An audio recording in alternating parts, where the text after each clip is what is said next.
One fine day, huge towers began to appear all over the world. None of the people knew the reason for this phenomenon, but everyone understood that it was closely related to magic.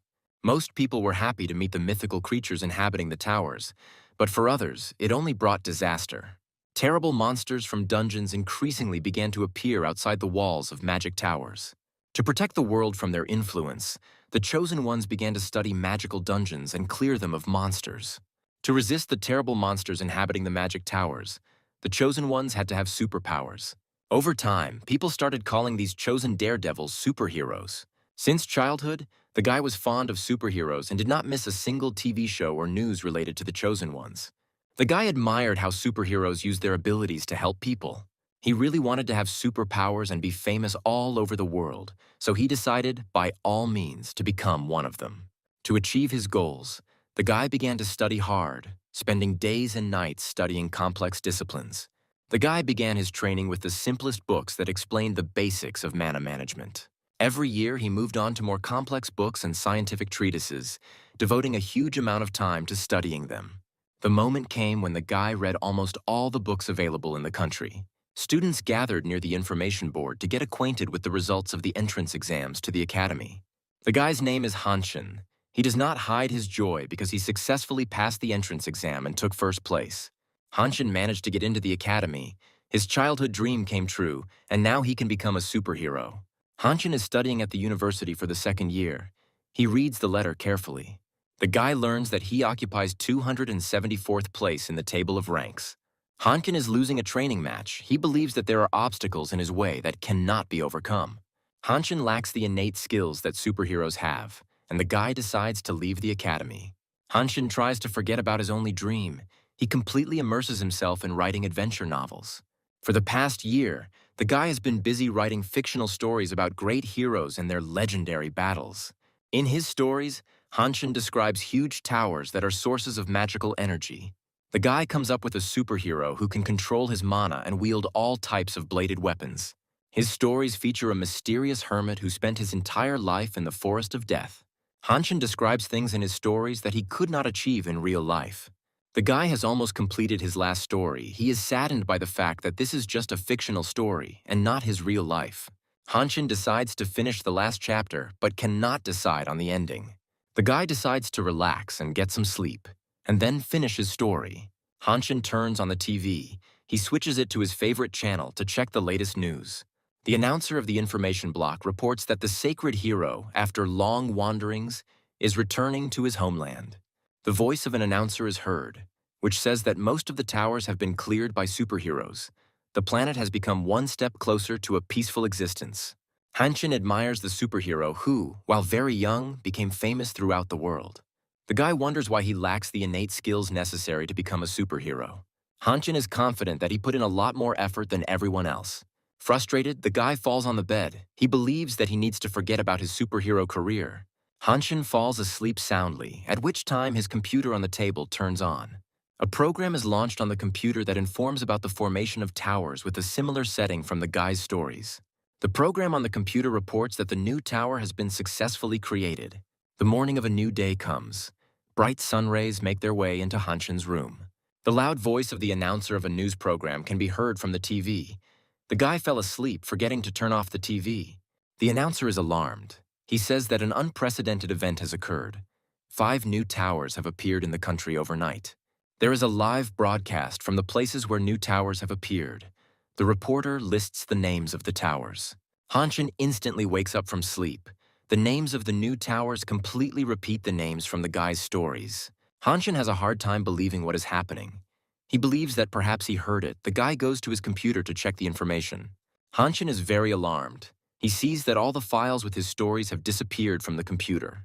The guy checks all the directories and folders, but cannot find files with stories anywhere. Hanshin stands motionless in the middle of the room. The voice of an announcer is heard, which says that today the government has begun work to stabilize the situation. The guy still can't believe what happened. He assumes that he is sleeping and dreaming. A virtual screen appears in front of Hanshin, informing him that his stories have been used to create the towers. The guy is trying to calm down and pull himself together. He still can't believe what's happening. A virtual screen informs Hanshin that he is the true owner of the Seven Towers and gains a unique dive skill. The guy cannot understand how new towers appeared with the names of characters from his stories. A virtual screen informs Hanshin that the dive skill has been successfully activated. Hanshin, being a simple person with no innate abilities, gains a unique class skill. The guy sits in front of the virtual screen. He realizes that having such a skill, he has the opportunity to become a superhero. Hanshin tries to use the dive skill, but his attempts do not lead to success. The virtual screen informs the guy that the activation attempt is impossible, since the difference in characteristics is too great. Hanshin is very unhappy that additional conditions are required to activate the dive skill. The guy understands that in order to use the skill, serious preparation is needed. Hanshin heads to the store. He thinks that he needs to choose the goal of the dive, determine his emotions and character. The guy reaches for a package of quick lunch. He believes that first he needs to refresh himself, and only then continue to figure out how to use the new power. His deep thoughts are interrupted by the steps of an approaching girl. Hanshin slowly turns around. The guy sees a girl in front of him who tells him that she is very glad to see him. Hanshin recognizes the girl as his old friend, with whom he studied at the academy. The girl's name is Serin. She is a successful student and has unique skills in the world of ice. Hanshin became close to the girl while studying at the academy, when he helped her with her homework at the request of her mother. The guy avoided communicating with the girl because he was afraid that she might know about his constant losses during training battles. Serin tells the guy that they haven't seen each other for a long time. She's interested in finding out what's new in Hanshin's life. The girl is sincerely glad to see the guy. She remembers her previous studies together at the academy. Serin tells the guy that he smells strongly of alcohol. The girl wonders why the guy drinks during the day. The girl believes that the guy has problems in his life. She asks about how his life and food work. Hanshin replies that everything is fine with him. He suggests changing the topic and asks the girl how her studies at the academy are going. Serin tells the guy that he is still remembered at the academy, as he was a very prominent student and showed great promise. The girl reports that there are rumors that the Guild of the Heavenly Palace tried to recruit the guy. The Heavenly Palace Guild is one of the 3 strongest guilds in the country, and it is difficult for ordinary students to get into it. Hanshin is surprised that he is still remembered at the academy after leaving. The guy says that he was pleased to meet an old friend, and it's time for him to return home. Suddenly, the entire surrounding area of the store is filled with Everton energy. Everton's energy flow is very strong. Hanshin is trying to concentrate and collect his thoughts. There is a stranger standing in the corner of the room. The guy notices him and makes the assumption that this man is a follower of demons. Hanshin tries to understand where the demon follower came from and what he could be doing here. Serin notices a change in the guy's behavior and asks him about the reason for his concern. A demon follower standing in the corner of the store begins to emit dark energy. The mysterious man is unable to stay on his feet and falls to the floor next to Hanshin and Serin. The girl sees the unconscious man and tries to approach him to help, but Hanshin orders her to stay put. The guy realizes that Everton's mysterious follower is starting to summon blood wolves. Dark energy creates a huge energy portal. Hanshin and Serin watch what is happening with alarm. Blood wolves, summoned by an Everton follower, begin to emerge from the energy portal. The blood wolves slowly emerge from the portal and head toward the store's visitors. Loud screams are heard. People run away in horror in different directions. They are pursued by bloody wolves. Shop visitors are very frightened. They want to leave the premises as quickly as possible. Screaming loudly, people run towards the exit. The unexpected attack of the blood wolves caused panic. This attack was organized by a group of demon worshippers who hate the 7 superheroes and are ready to do anything to achieve their goals. Hanshin immediately understands who organized this attack, since information about the organization was part of his last novel. Serin sees a group of people cut off from the exit. She intends to immediately come to their aid. The girl tells the guy that he needs to immediately save the people trapped, but immediately remembers that the guy doesn't have superpowers. Serin asks the guy to distract the blood wolves while she protects the people. Hanshin is under great stress. He realizes that of all the skills he has, the only skill he has is good running. A huge bloody wolf runs up to the guy. He growls loudly but does not dare to attack. Hanshin experiences great fear and watches the blood wolf carefully to anticipate its attack. A moment later, emitting a wild roar, a huge bloody wolf rushes at the guy. Hanshin deftly dodges him, but the wolf still touches him with his paw and inflicts a wound on his face. The guy realizes that without a weapon, he has no chance to resist the beast. He decides to use the sign standing nearby. Hanshin picks up the pointer and tries to hold back the bloody wolf. The hellish creature's attack is repelled, but the blood wolves are about to try again. Hanshin is not sure that he can repel another attack and wants to call Saren for help. He sees that the girl is busy protecting the store's visitors. The guy realizes that only the use of immersion techniques can help him. He tries to use the memories of his original story. A huge magical tower from his novels appears in his mind. Hanshin recalls the events he imagined the last 2 years, in which one of the characters was a swordsman cutting through the horizon.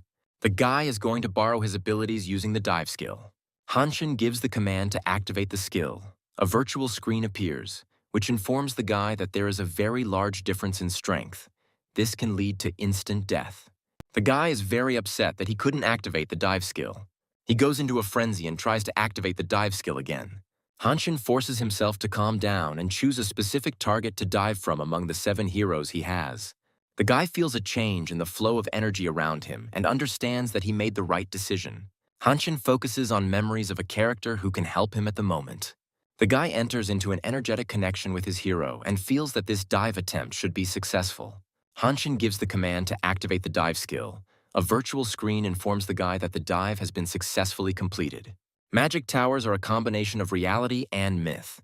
Only the right balance allows you to use their magic. The owner of a magic tower must clearly grasp the correct balance for fantasy to become reality. Hanshin feels the energy emanating from the hero of the novel, who received his own tower.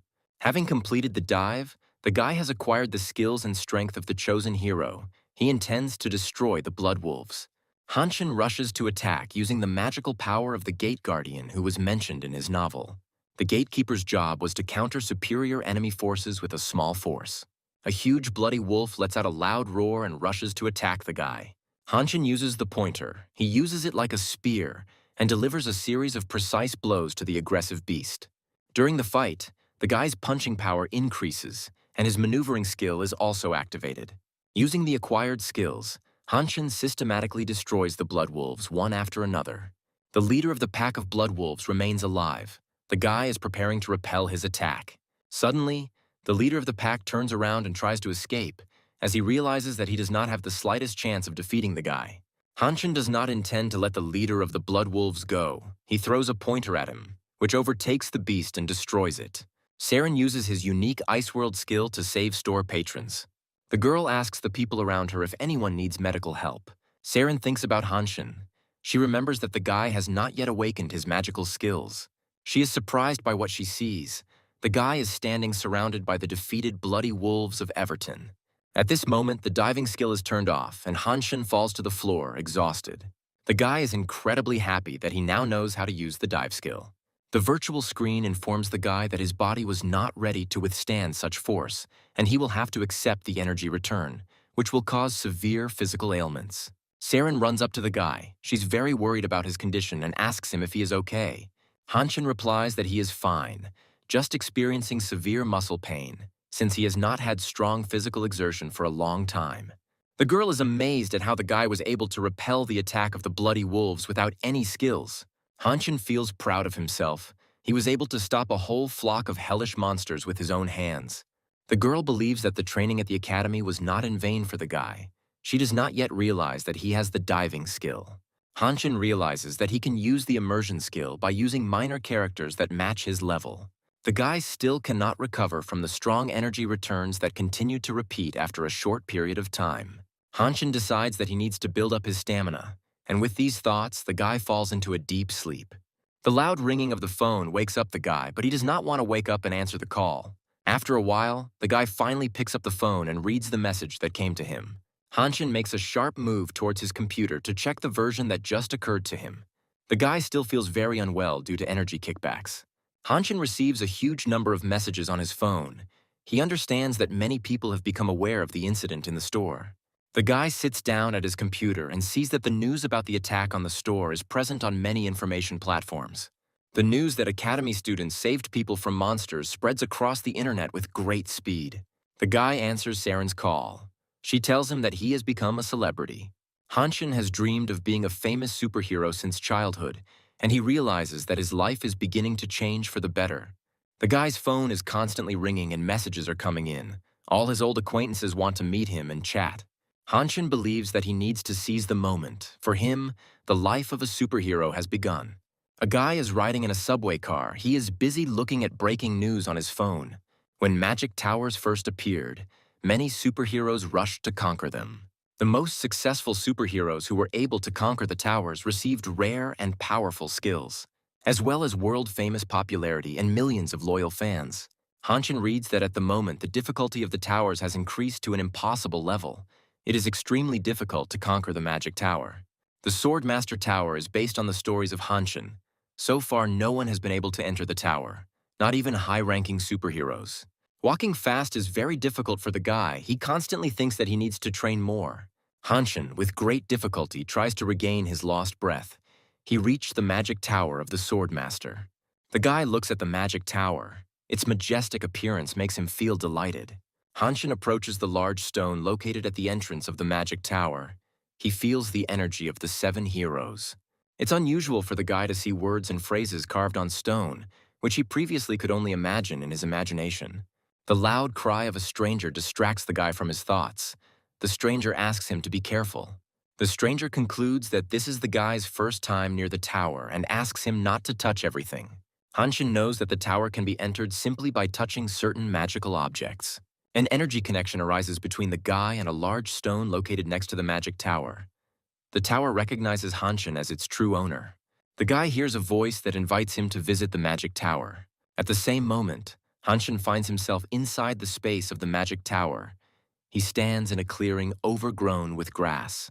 The guy is pleased with the fact that he ended up inside the tower, but he does not fully understand how this happened.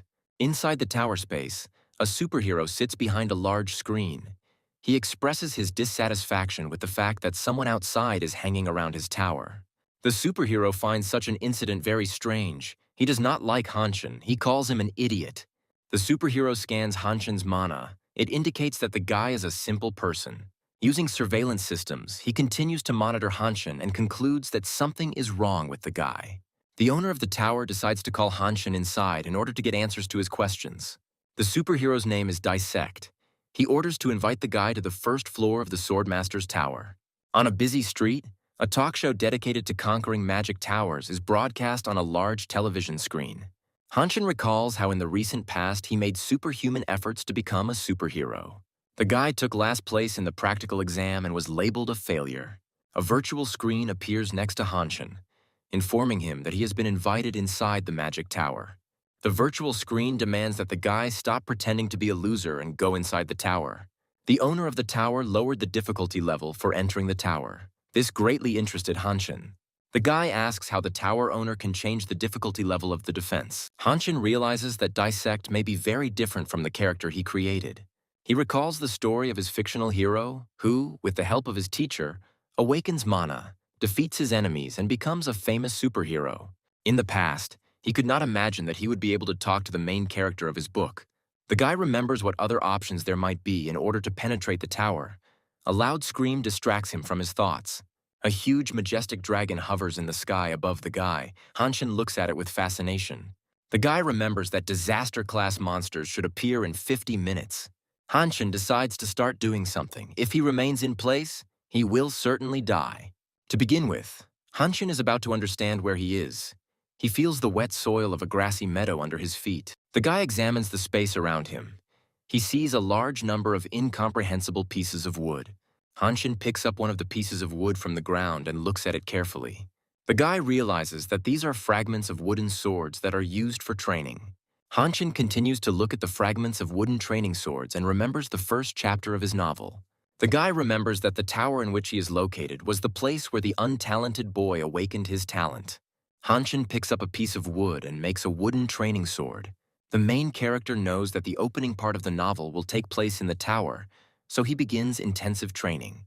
The guy hopes that in the near future he will be able to penetrate the first floor of the magic tower. At times, the main character has doubts. Even though the towers were created based on his novel, he's not confident in the successful completion of the mission. Hanshin understands that the more he doubts, the less time he will have. The guy thrusts his wooden training sword into the ground with all his might. The main character holds his wooden sword tightly. He feels that the sword has rested against something. Hanshin pulls out a wonderful plant from underground that can permanently increase magical power by 1 level. The guy looks around and notices that there is a large concentration of a very rare magical plant around. He does not intend to waste time and begins to greedily eat the woven coconut fiber. The magical plant not only looks terrible but also tastes disgusting. Despite the terrible taste, the guy finds strength and continues to eat woven coconut fiber. The virtual screen informs the main character that there are 45 minutes left before the monsters appear. Hanshin tells himself to pull himself together. He needs to continue eating the disgusting tasting plant in order to stay alive. The guy experiences nausea and severe stomach pain. He cannot remember how many plants he ate. Hanshin feels that his perception of mana has increased, but the guy's physical condition is extremely unstable. The main character has accumulated enough mana. Now he needs to transfer it to the sword, as the hero of his novel did. Dissect, sitting on a large throne inside the tower, watches Hanshin in surprise. She's surprised that the guy knew about the existence of a magical plant. Dissect suspects that the guy has information about the magic tower, since it is impossible to accidentally guess the existence of the plant. Hanshin concentrates magical energy. He begins to remember his novel. A young magician girl's name is Alice. One day she lost all her partners during an unsuccessful raid on demons. Alice met Dissect and taught him mana control, since the guy at that time could not use it correctly and was harming himself. Alice constantly helped the people around her, and over time she became Dissect's first teacher. Hanshin chooses Alice and plans to use her for the next dive. The guy raises his wooden training sword high above him and fills it with magical energy. With great force, he thrusts the wooden training sword into the ground, a huge whirlwind of energy surrounding the guy. Hanshin shouts loudly. Using magical energy, he summons the diving skill.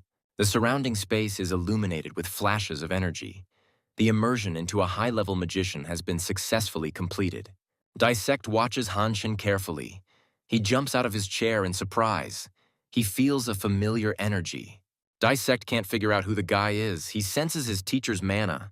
Hanshin slowly clears mana and directs it from the heart to the fingertips and then into the sword. The magical flow of mana begins to get out of control. It is greatly depleted. Dissect continues to be surprised by the guy's skills. He sees how he tries to use mana control. The guy hears a voice warning that further manipulation of mana can lead to death. Hanshin realizes the seriousness of the threat. He understands that the movement of mana can lead to abnormalities in the body. The guy continues his magical manipulations. He does not want to humbly await his fate.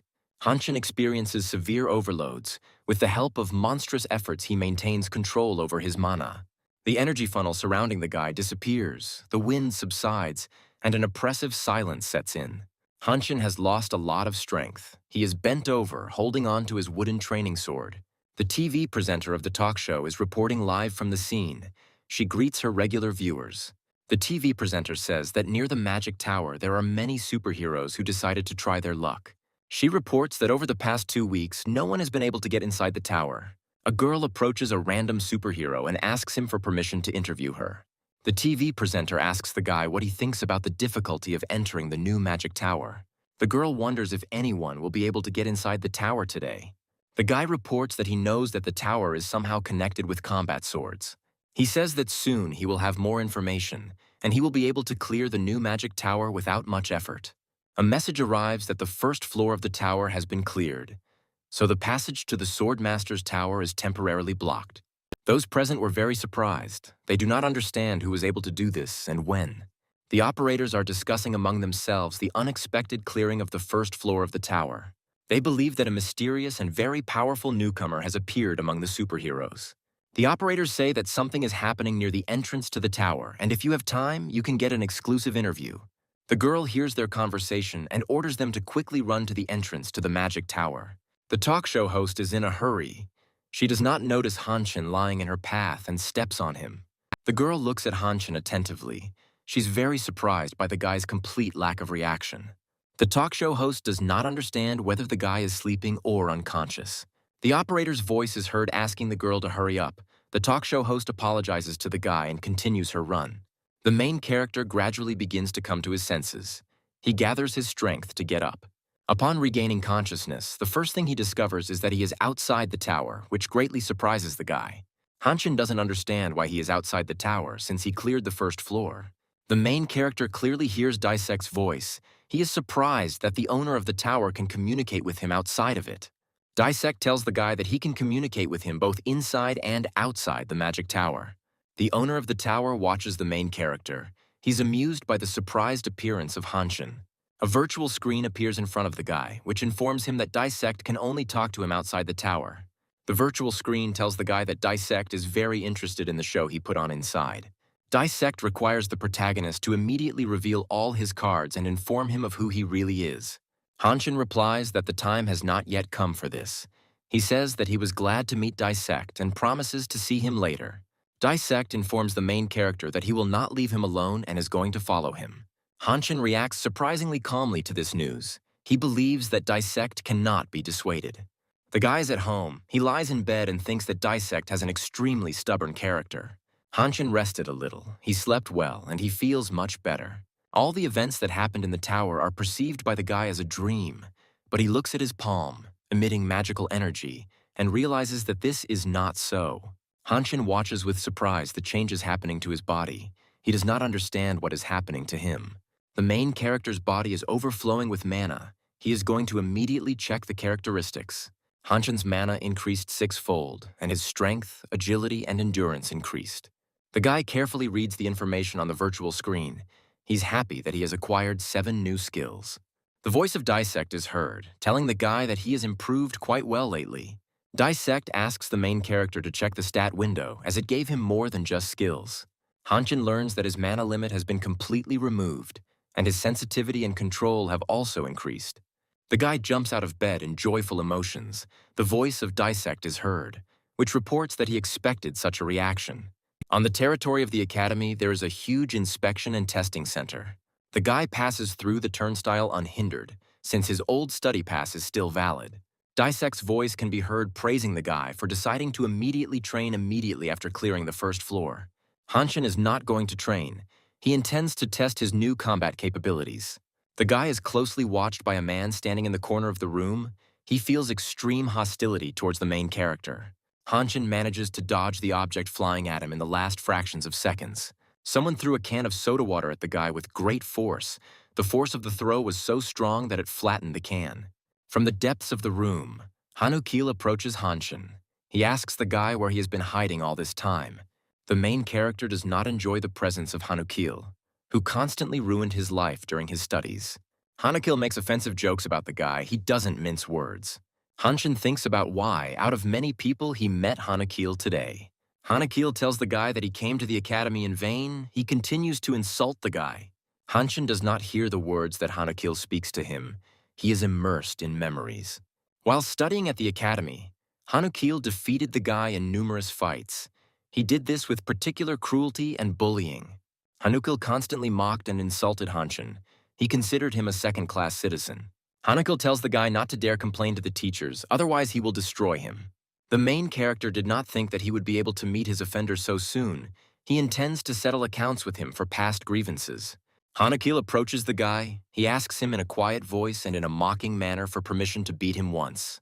A voice is heard in the corridor. The floor attendant is interested in what is happening. Hanukil does not want teachers and management to know about his behavior. He stops attacking the guy. Hanukil tells the main character that he is lucky today. He intends to meet him later. Finally, Hanukil secretly deals a strong blow to Hanshin and retreats deeper into the room. Hanshin believes in keeping your emotions in check and focusing on testing and evaluating performance. The guy presses the button on the front door. At this time, the voice of Dissect is heard, urging him not to behave like a rag.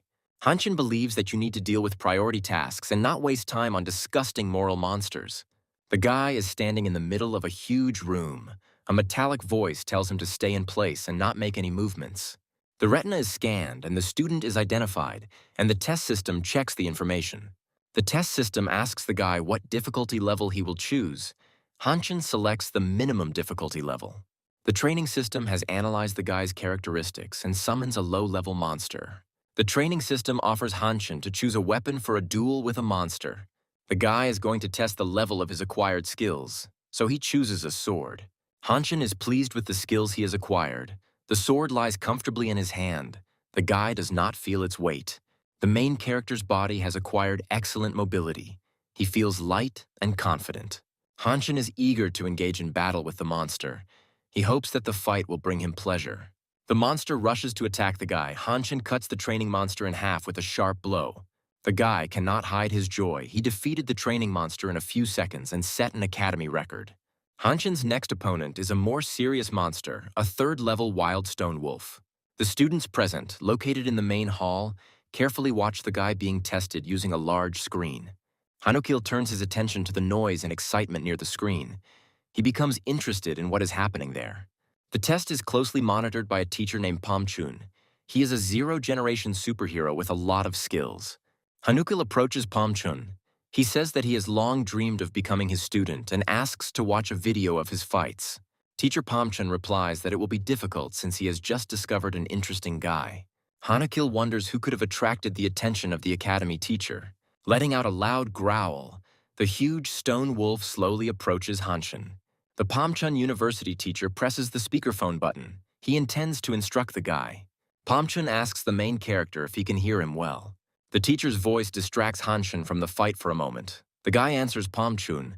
He says that he hears him well. Hanukil can't believe that the teacher chose Hanshin as an applicant. He asks Pomchun not to rush into choosing. Pomchun did not have time to turn off the speakerphone button. The guy listens carefully to the teacher's dialogue with Hanukil. The university teacher is pleased with Hanshin's actions and considers him an interesting and promising candidate. In the next room, a survival test is taking place. The student must survive in extreme cold for 7 hours. The test room can manipulate a person's feelings and can instill great fear.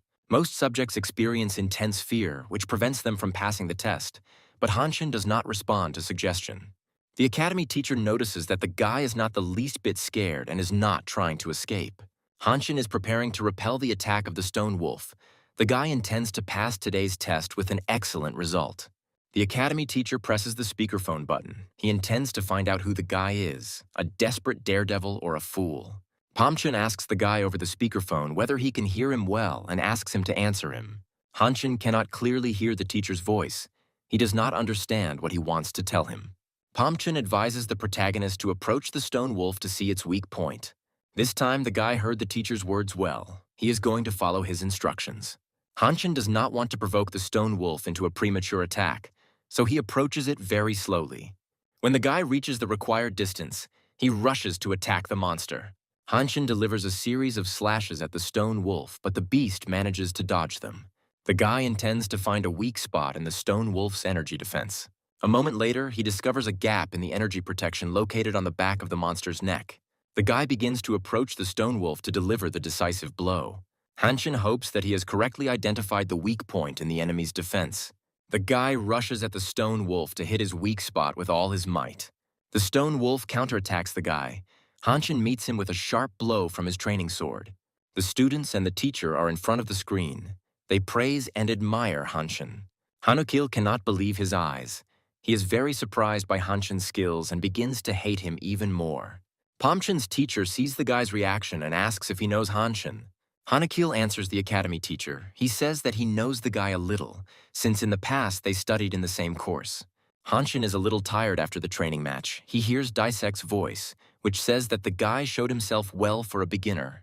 The main character cannot understand whether Daisek is praising him or subtly mocking him. Hanshin thinks that the pause in training has greatly weakened him.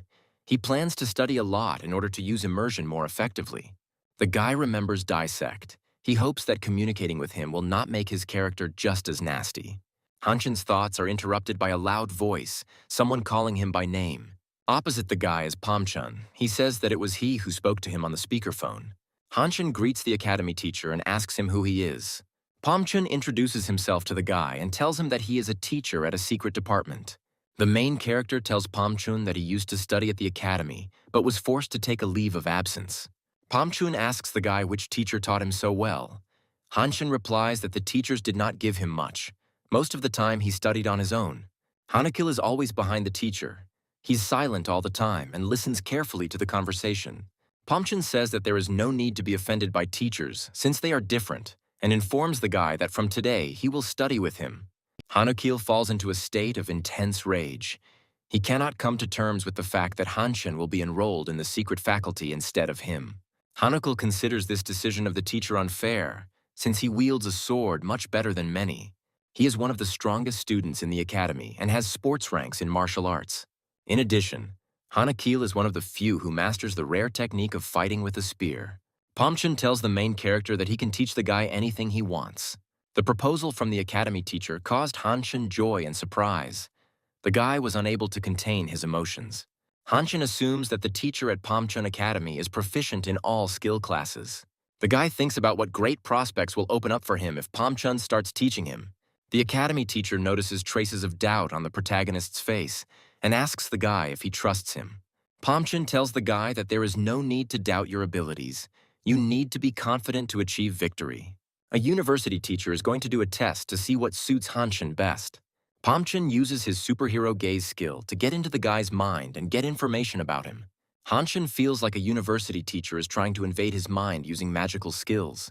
The voice of Dissect is heard, telling the guy not to stand still like an idol and resist outside influence. Hanshin is unable to resist the experienced master. He feels Pomchun slowly sinking into his mind. The university teacher gains control of the guy's energy channels and reads the characteristics of his mana. The information received greatly surprises Pomchun. He cannot believe that the guy has the most ordinary magic. Pomchun finds this very strange and decides to go ahead and do a deeper scan. Hanshin is completely paralyzed. He cannot move and begins to choke. The guy wants to kick Pomchun out of his mind. Hanshin's mana activates. It begins to protect him. The guy performs a counterattack. Teacher Pomchun instantly senses it. Hanshin repels Pomchun's attack and directs the energy of the superhero's gaze towards the teacher. Pomchun considers the guy an interesting and promising young man. He once again invites him to be his student. Hanshin accepts the offer and tells the teacher that it is a great honor for him. Pomchun is pleased with the guy's answer. He says that Hanshin will achieve great results under his leadership. The main character and Pomchun exchange jokes, while Hanukil, standing to the side, looks at them with anger and hatred. Hanukil is full of hatred towards others. He believes that he tried harder than anyone, but those around him pay attention to Hanshin. He believes that fate is unfair to him. The teacher took Hanshin to study, not him. The next day comes. Hanshin is sitting at the computer in his small, cozy apartment. The guy remembers the eventful day yesterday and thinks about how his life has changed recently. The Pomchun teacher recommends that the guy take a good rest, since he will not have time for this during training. Pomchun tells the guy that education and training can only be stopped by death. The guy remembers the words of the academy teacher and realizes that severe trials await him. Hanshin decides to take a break and check out the latest news. His attention was drawn to a message about an alchemist competition in which the main prize would be an unknown mineral. Dissect, being in the magic tower, watches the guy and learns about the alchemist competition. Dissect recognizes the magic stone bastium in an unknown mineral. Hanshin recalls that bastium is a rare ore from the era of destruction that was present in his novel. The bastium is an ancient artifact and serves as proof of the existence of a god. The secrets of the magical mineral were strictly guarded by selected priests. The imperial family valued it very much. Every year they invested heavily in increasing its reserves. In the novel that Hanshin wrote, the magic stone was a very rare material. There was no more than 30 kilograms of it in the entire world. The guy knows that one of the secrets of bastium is that it looks like an ordinary stone. Very few can recognize it. Dissect is extremely dissatisfied that the prize at the alchemist competition is such a priceless artifact. Hanshin thinks that in his novels he simply made up this mineral and never really understood it much. Dissect tells the guy that he must get the priceless magic stone at any cost. With less than a week left before the start of the competition, Dissect suggests not wasting time and starting training. The voice of Dissect is heard, telling the guy that he needs to learn how to create magic potions in a short time. Magic potions are widely used in medicine, martial arts, and everyday life. Their creation is an extremely complex and very time-consuming task. Students attend classes for years to learn how to make even low-level potions. Using the skill of immersion, Hanshin spends days training in making magical infusions. With the help of imperial alchemy, he finally manages to create a first-level magic potion. The guy looks around. He notices that a large number of high-level students are taking part in the competition.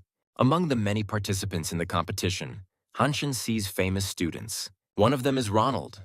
His father belongs to an ancient, powerful dynasty of masters. Hanshin thought that no one would be interested in the unknown stone, but he forgot about the masters. Superheroes collect a variety of rare materials in towers and dungeons. They bring them to masters who, using their knowledge and skills, create magical objects. Only 40 people receive the title of artisan. Among them, there are 8 of the best, who are called masters. Hanshin begins to doubt his victory and thinks that he came to the competition in vain. Daisek's voice is heard ordering the guy to stop whining. Hanshin decides to take a potion to improve his tone. The guy is unable to calmly drink the potion as a loud voice distracts him. Ronald approaches him. He says that he has not seen Hanshin here before and asks what kind of potion he is using. Ronald looks at the guy arrogantly. Hanshin's voice is heard, which says that this is a simple remedy for fatigue. Ronald carefully examines the main character and comes to the conclusion that Hanshin is a simple student from a poor family. Ronald expresses the opinion that it is necessary to tighten the requirements for participants and prohibit mediocrities and beggars from participating in the competition. Hanshin believes that after such an insult, he needs to win the competition at any cost. The alchemist competition begins. The main character hears the voice of Dissect, which demands that he wipe Ronald's nose.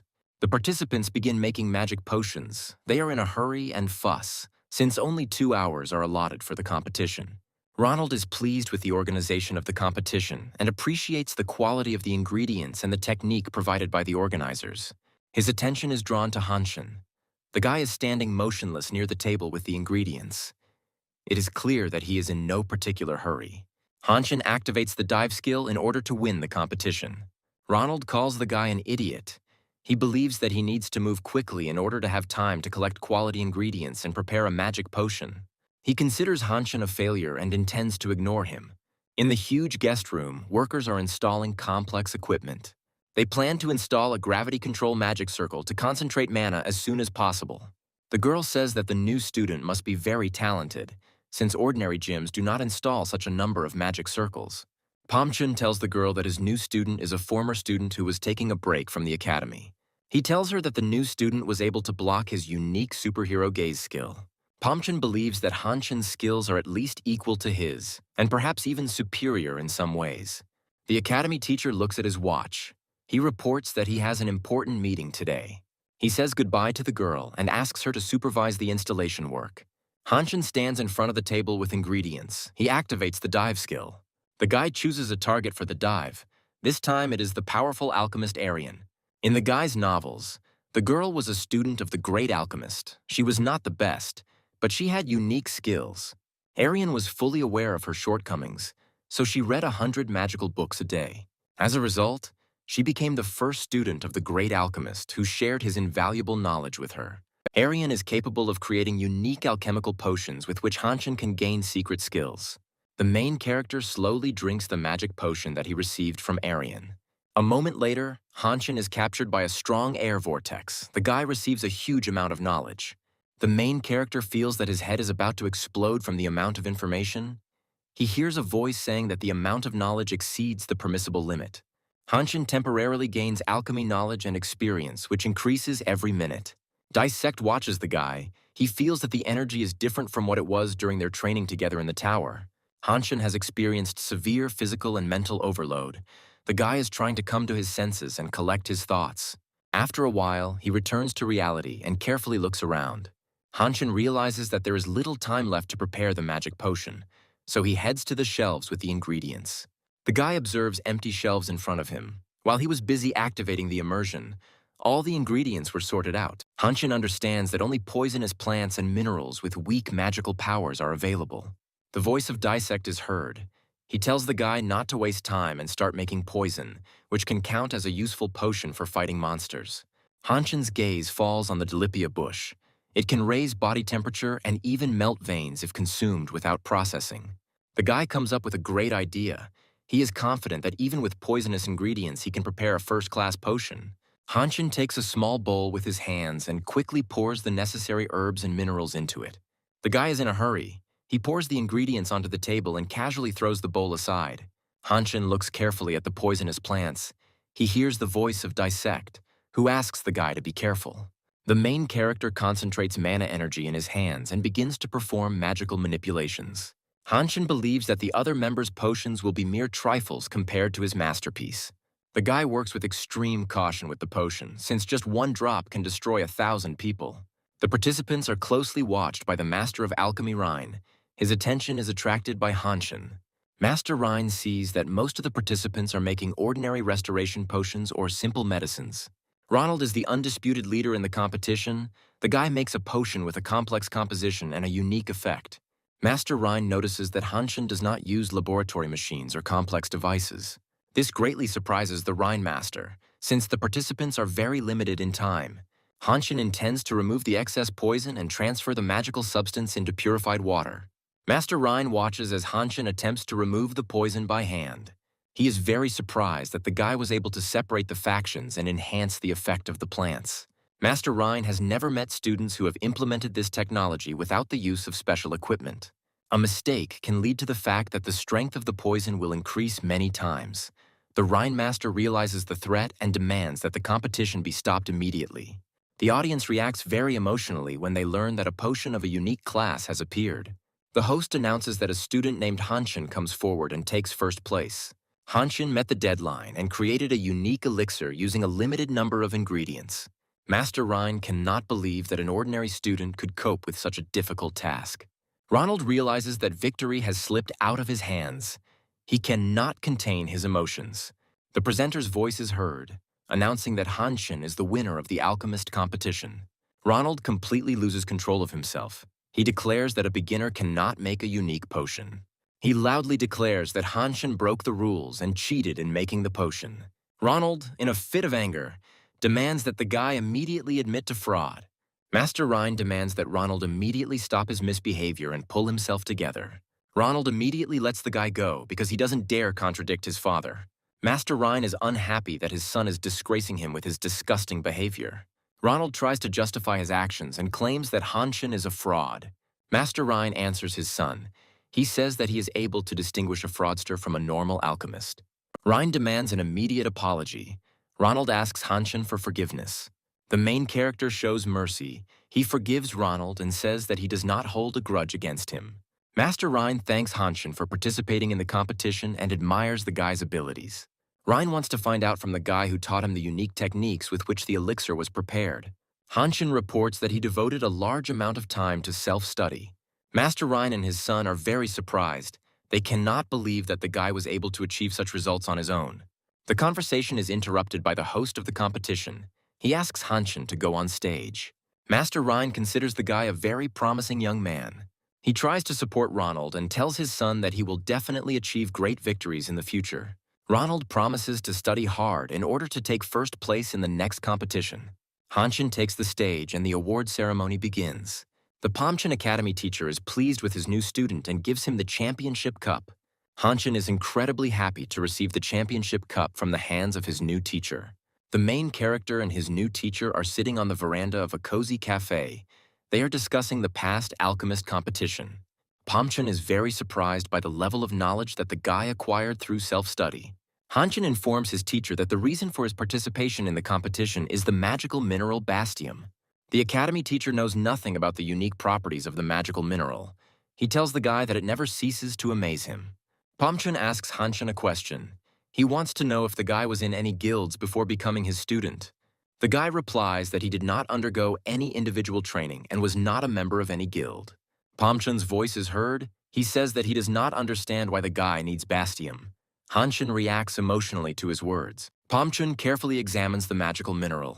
He does not notice anything special and considers it an ordinary stone. The guy asks his new teacher to use the superhero gaze skill to realize the essence of bastium. Pomchin doesn't take the guy's proposal seriously, but Hanshin manages to convince his new teacher. Pomchin activates his unique superhero gaze skill. He intends to obtain information about the mineral. Hanshin watches closely as his teacher dives into subtle information structures. Pomchin increases the amount of mana energy to penetrate the essence of the mineral. The academy teacher is very surprised that an ordinary-looking stone is a unique mineral capable of storing, enhancing, and concentrating mana. Hanshin is pleased that he finally managed to reach out to his teacher. Pomchin's voice is heard telling the guy that in the near future he will give the mineral to one of the masters.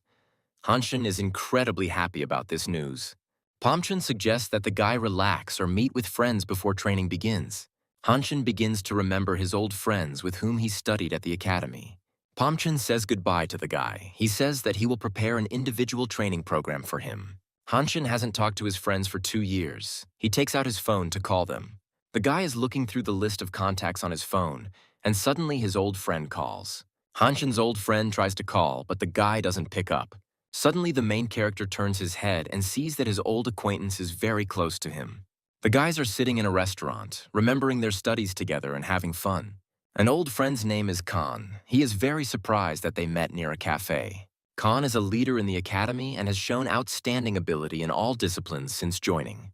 Hanshin is proud of his friend, as the guy has many talents, one of which is swordsmanship.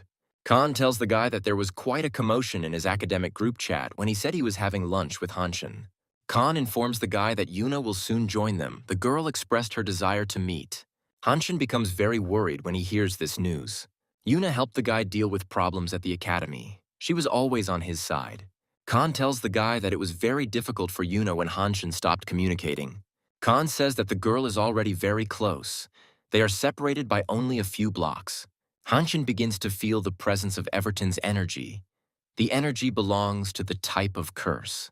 The guy has a bad feeling and intends to free the girl from Everton's curse. Hanshin begins to feel the distortion of mana more and more. He asks his friend about it. The silhouette of a girl appears in the doorway of the cafe. She begins to move towards the table at which the guys are sitting. Yuna approaches the guys. She greets them and says that she's glad to see them. The guys look at the girl carefully. Hanshin clearly feels the impact of Everton's energy. The warm morning sun brightly illuminates the main building of the academy, and classes begin there. Hanshin slowly makes his way to the central library, deeply immersed in his thoughts. Near the stairs, a guy notices a group of students discussing the results of a written exam. Hanshin passes by the students. He accidentally slightly touches one of them. The guy immediately attacks Hanshin, accusing him of deliberately hitting him. Suddenly, the guy throws a sharp punch at Hanshin to knock him down. Hanshin didn't expect the kick. He loses his balance and falls down with a crash. A girl's loud voice is heard. She is very outraged by the behavior of the students. The girl demands that the students immediately apologize to the guy and think carefully about their behavior. Hanshin did not expect such a reaction from the girl. He is surprised by her determination and fearlessness. The girl is outraged by the disgusting behavior of the students. She considers it mean to discuss a person behind his back and do petty, dirty tricks. One of the students is about to attack the girl, but his friends hold him back. The girl believes that the students will not have the courage to attack her, since she is the daughter of the director of the academy. Yuna asks the guy if he's okay and extends her hand to help him get to his feet. Hanshin slowly rises from the floor. The voice of a girl is heard, offering to have lunch together. Yuna tells the guy that he looks very strange and confused. Yuna and Khan are the best students at the academy. Hanshin is proud to have such friends. Hanshin was often bullied at the academy, but Yuna always came to the rescue in time and punished the offenders. Yuna observed discipline. She punished offenders during sparring and practical lessons. Hanshin recalls that he still has not thanked the girl for her attitude towards him. Old friends are sitting at a table in a cozy cafe. They remember the old days. Khan tells the girl that she looks sickly and last time she looked better. Hanshin asks the girl if anything strange has happened to her recently. Yuna recalls one unusual incident that happened to her recently. The academy was preparing for a tour of the dungeons, and the girl was asked to help check the route. Yuna goes inside the new dungeon. She doesn't notice anything unusual. After some time, the girl finds an unusual stone, which is located in one of the caves. Yuna approaches the stone. There is a strange spot on it. The girl touches it. A strange substance comes into contact with the girl, and she is subjected to a powerful blow of unknown energy. Yuna looks at the stone in surprise. The bloody mark that was on it has disappeared without a trace. The girl hears the voices of professors. The teachers report that it is time to return. Yuna does not attach much importance to the incident. She quickly walks towards the exit of the cave. The guys were very interested in the girl's story. They believed that the incident was not a simple illusion. Hanshin looks at the girl carefully. He sees that her mana is in chaos and greatly distorted. Yuna asks the guys to stop scaring her. She says that she recently went to the doctor, who told her that she was fine. Hanshin intends to explain to the girl that she is in great danger. The guy is going to help the girl. He asks her permission in order to immerse himself in her mana. Yuna tells the guys that there is no reason to worry. She suggests changing the topic of conversation. Hanshin summons the immersion skill to penetrate the girl's mana. Yuna and Khan look at the guy in surprise, since he did not have such skills while studying at the academy. Khan senses the presence of the healing light. and asks Hanshin about the state of the girl's mana. Hanshin understands that the demon worshippers, using the power of demons, cast a curse on the girl. The protagonist successfully activates the immersion, this time using the image of a minor priest he created in one of his novels. Hanshin's mana is temporarily transformed into divine energy, which he intends to use for healing. The guy begins magical manipulations. He is confident in his success, since the curse has not yet gained strength. Yuna gives her consent to penetration. Hanshin's voice is heard, asking her to be patient for a while. The main character structures divine energy and directs it to the girl's central energy meridian. Streams of divine energy envelop Yuna, creating a glowing aura around her. The energy that distorted the girl's mana has disappeared. Khan admires the guy's techniques. Hanshin says he is happy to help his old friends who have done so much for him. Khan asks the guy how he was able to control the healing light, since he had no skills at the academy. He is very happy for the main character, since he now has awakened skills. Yuna is also sincerely happy for the guy. She knows that the lack of skills made Hanshin's past life unbearable. A girl's voice is heard asking Hanshin when he will return to the academy. The guy tells her that he has a personal teacher. Yuna and Khan want to immediately find out who the new teacher is. The guy replies that for now, he cannot say who his new teacher is. Hanshin apologizes for not being in touch for a long time. He tells the guys that they are his best friends. Yuna tells the guy not to worry about it. She's happy to see that Hanshin is doing well. Khan asks the guy not to get lost in the future and to get in touch regularly. Hanshin is extremely happy to meet his friends after a long separation. A group of old friends are having a fun evening, reminiscing about the good times they spent together at the academy. Hanshin makes it home with difficulty. He crosses the threshold of his apartment and falls to the floor from fatigue. A virtual screen informs the guy that he is receiving a reward for lifting the curse on Yuna. The reward is information about Everton, which the guy plans to immediately study. A group of demon worshippers intends to raid the dungeons of the academy. The guy realizes that his friends are in mortal danger. He intends to inform the teacher about this. The virtual screen informs the guy that demon worshippers may find out about this and choose another place to attack. Hanshin believes that the responsibility for what is happening lies with him, since demon worshippers are characters in his novels. The main character is full of confidence that he will help his friends, but he does not have a clear plan. He looks at the huge gym with great interest. His attention turns to the workshop where high-tech armor and weapons are made. The guy is impressed by the interiors and equipment of the seemingly inconspicuous house. The Pomchun teacher asks the guy to share his impressions of what he saw. Hanshin appreciates the teacher's home, especially the 5th-generation virtual combat system. The guy can't even imagine how much it costs to equip his house with such systems. Pomchun tells the main character that he is a successful businessman who intends to recoup his investment. He approaches the table, on which there is a small box, and tells the guy that he has a gift for him. Pomchun throws the guy a box and tells him that he fulfilled the guy's request. Hanshin opens the package. The guy, fascinated, looks at the item inside. The craftsman very carefully processed the magical mineral bastium, making it into a unique amulet. Hanshin carefully examines the beautiful thing. With the help of the amulet, the guy will be able to change the shape of mana. The voice of Pomchun is heard, which suggests that the masters really wanted to buy the mineral from him. Hanshin informs the teacher that this is too valuable a mineral to sell. In addition, Bastium has already chosen its owner. Pomchun suggests stopping useless conversations and starting training immediately. The guy stands in the middle of the room. He thinks about what basic disciplines the master will teach. Hanshin decides whether he prefers hand-to-hand combat with a spear or proper use of mana. An incomprehensible sound distracts the guy from his thoughts. A virtual screen informs him that the air circulation in the room has been stopped. The floor under Hanshin's feet begins to emit a bright light. The guy does not understand what is happening. In the next room, Teacher Pomchun is watching Hanshin. He thought for a long time about where to start teaching. The voice of the Pomchun teacher is heard, who says that a real superhero needs practical experience. The mana in the training room is forcibly polluted. It envelops the air and all objects in it. Sticky, defiled energy is trying to penetrate the guy and destroy him. Hanshin falls to the floor. The guy feels like he is in a swamp. He cannot move his body. Pomchun tells the guy to hold on, saying that he needs to get used to the pollution before going into the dungeon. With the help of a test, Pomchun's teacher wants to find out what skills the guy is hiding from him. The corrupted energy continues to paralyze Hanshin's muscles, making him unable to breathe. Pomchun is pleased with how Hanshin is resisting. The guy concentrated and stabilized his breathing. The dungeons of the magic towers have a unique ecosystem, which is a convenient environment for monsters.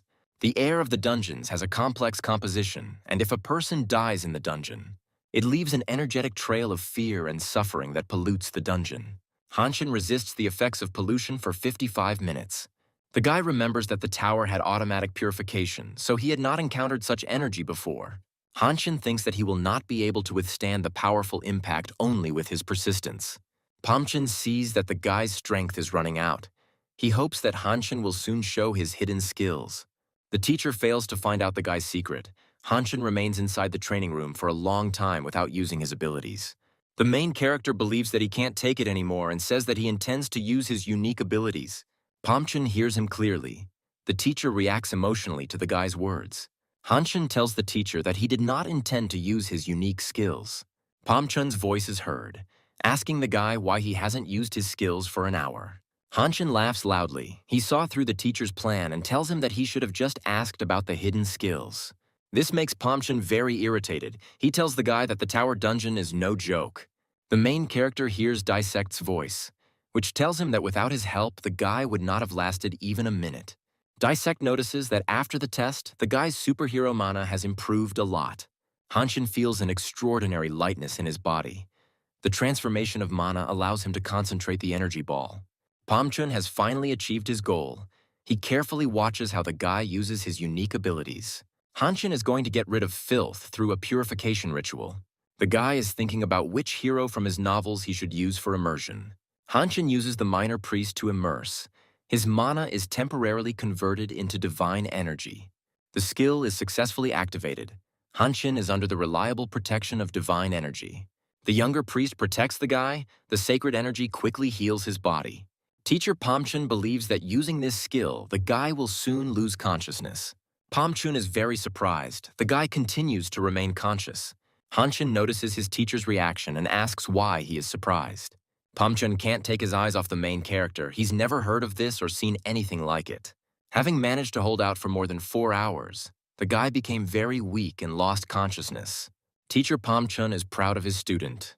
He believes that his potential exceeds the highest ranks. Pomchun begins to doubt that Hanshin is a person. The guy asks his teacher if he passed the test. Pomchun tells the main character that he greatly admires the way the guy uses his skills.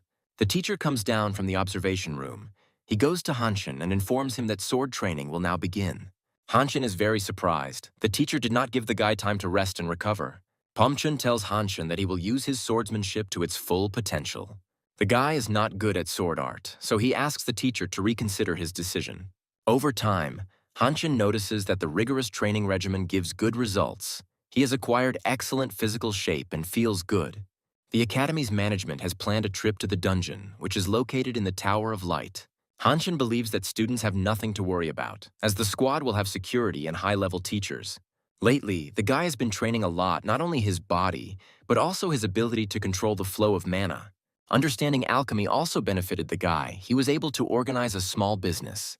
Hanshin uses a mobile banking application. The guy made good money selling his mid-level magic potions. The main character visits a specialized store. He's interested in the artifact storage department. Swords of extremely rare rank attract his attention, but the amount of money earned is not enough to purchase an artifact.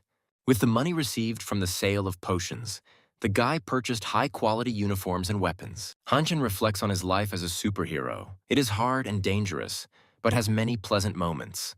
Suddenly, there is a phone call from Pomchun. The guy is alarmed by the fact that the teacher never called him at this time. Hanshin answers the call. The teacher tells the guy that he will be absent for a while, as he is going to go to the dungeon. The association asks teacher Pomchun for a favor. He goes to the dungeon as the general manager. Hanshin tells the teacher about his great desire to visit the dungeon. Pomchun refuses the guy, citing that this dungeon is very dangerous. Hanshin continues to beg the teacher to take him with him. The guy tells the Pomchun teacher that he is not currently a student at the academy, so he cannot visit the dungeon. Pomchun decides that the guy could use some experience and agrees to take him with him, provided that he doesn't leave his side. Hanshin is pleased with the teacher's decision. Pomchun's voice is heard from the phone, who says that this will be additional training, not entertainment. Hanshin is chatting with Yuna in a study chat. The girl is surprised that the guy will be present on the excursion to the dungeon. Hanshin and Yuna continue to chat. They are looking forward to the start of tomorrow. The voice of a demon worshipper is heard asking if the girl really fell into a trap. A mysterious demon worshipper reminds us of the importance of the upcoming operation. A man in a robe approaches the magic circle. The leader of the ritual asks him if everything is ready. The demon worshipper says he has prepared the seeds, and when people let their guard down, he will activate them. The leader of the ritual informs the stranger that if he fails the task, he will pay with his life. The demon worshippers begin their hellish ritual, and their ominous prayer is heard. The next morning comes. Hanshin arrives at the appointed meeting place. The guy wants to get into the dungeon so badly that he arrived at the meeting place earlier than the appointed time. With her touch, the girl distracts the guy from deep thoughts. Hanshin turns around sharply and sees Saren in front of him, in a great mood. The guy greets the girl and asks her what she's doing here.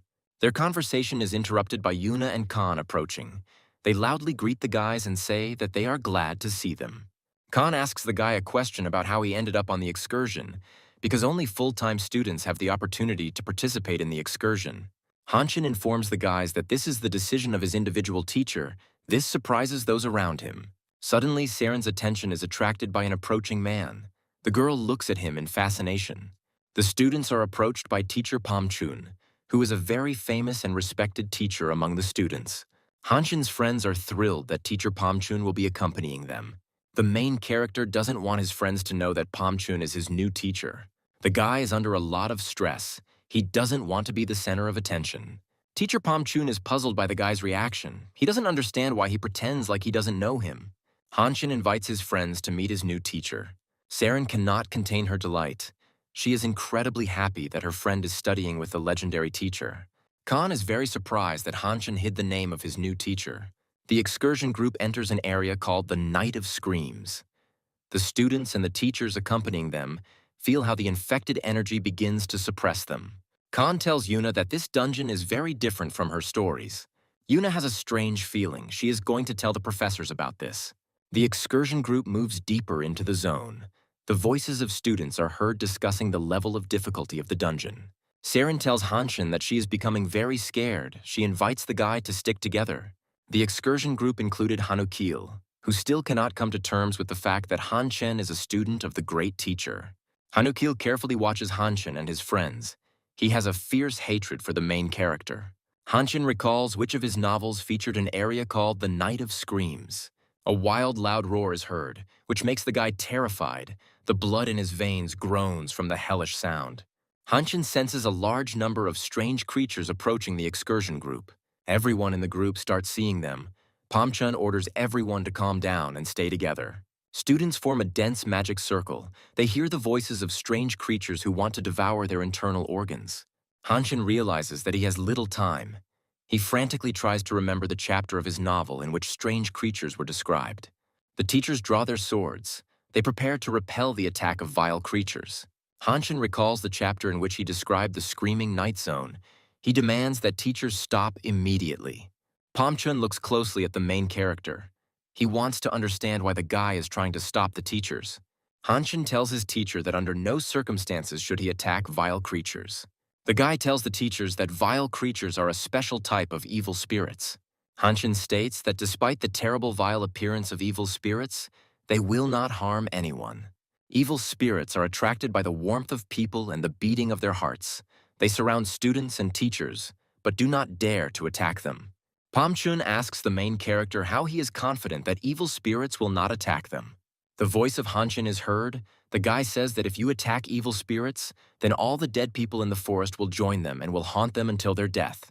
Hanshin tells his teacher that he read about this in ancient magic books.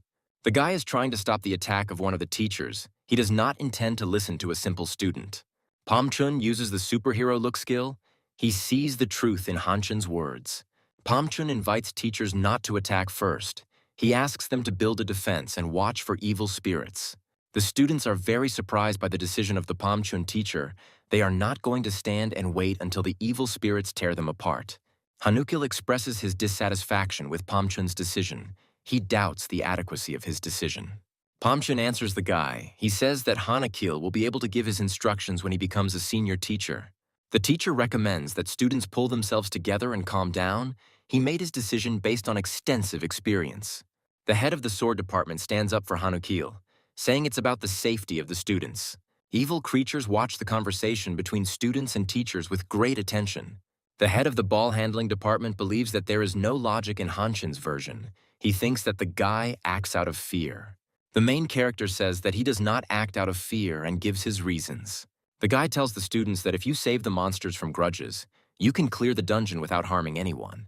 The head of the department considers the guy a naive boy. He doesn't believe a single word he says. Pomchin tells everyone to calm down. He says that they did not come to the dungeon for senseless bloodshed. Teacher Pomchin insists that monsters cannot be attacked. He suggests finding an alternative option. Hanshin is pleased that he finally managed to convince the teachers not to attack the mysterious monsters. The head of the sword department does not intend to continue the conversation. He says that he will remain unconvinced. He believes that negotiating with monsters is a stupid idea and intends to resort to old, proven methods. The head of the sword department rushes into a lightning attack on the monster surrounding them. Hanshin notices his attack. The guy tries to stop him before it's too late. The head of the sword department delivers a series of sharp slashing blows to the motionless monsters. The main character realizes what terrible consequences can occur due to his actions, and he is overcome with anxiety.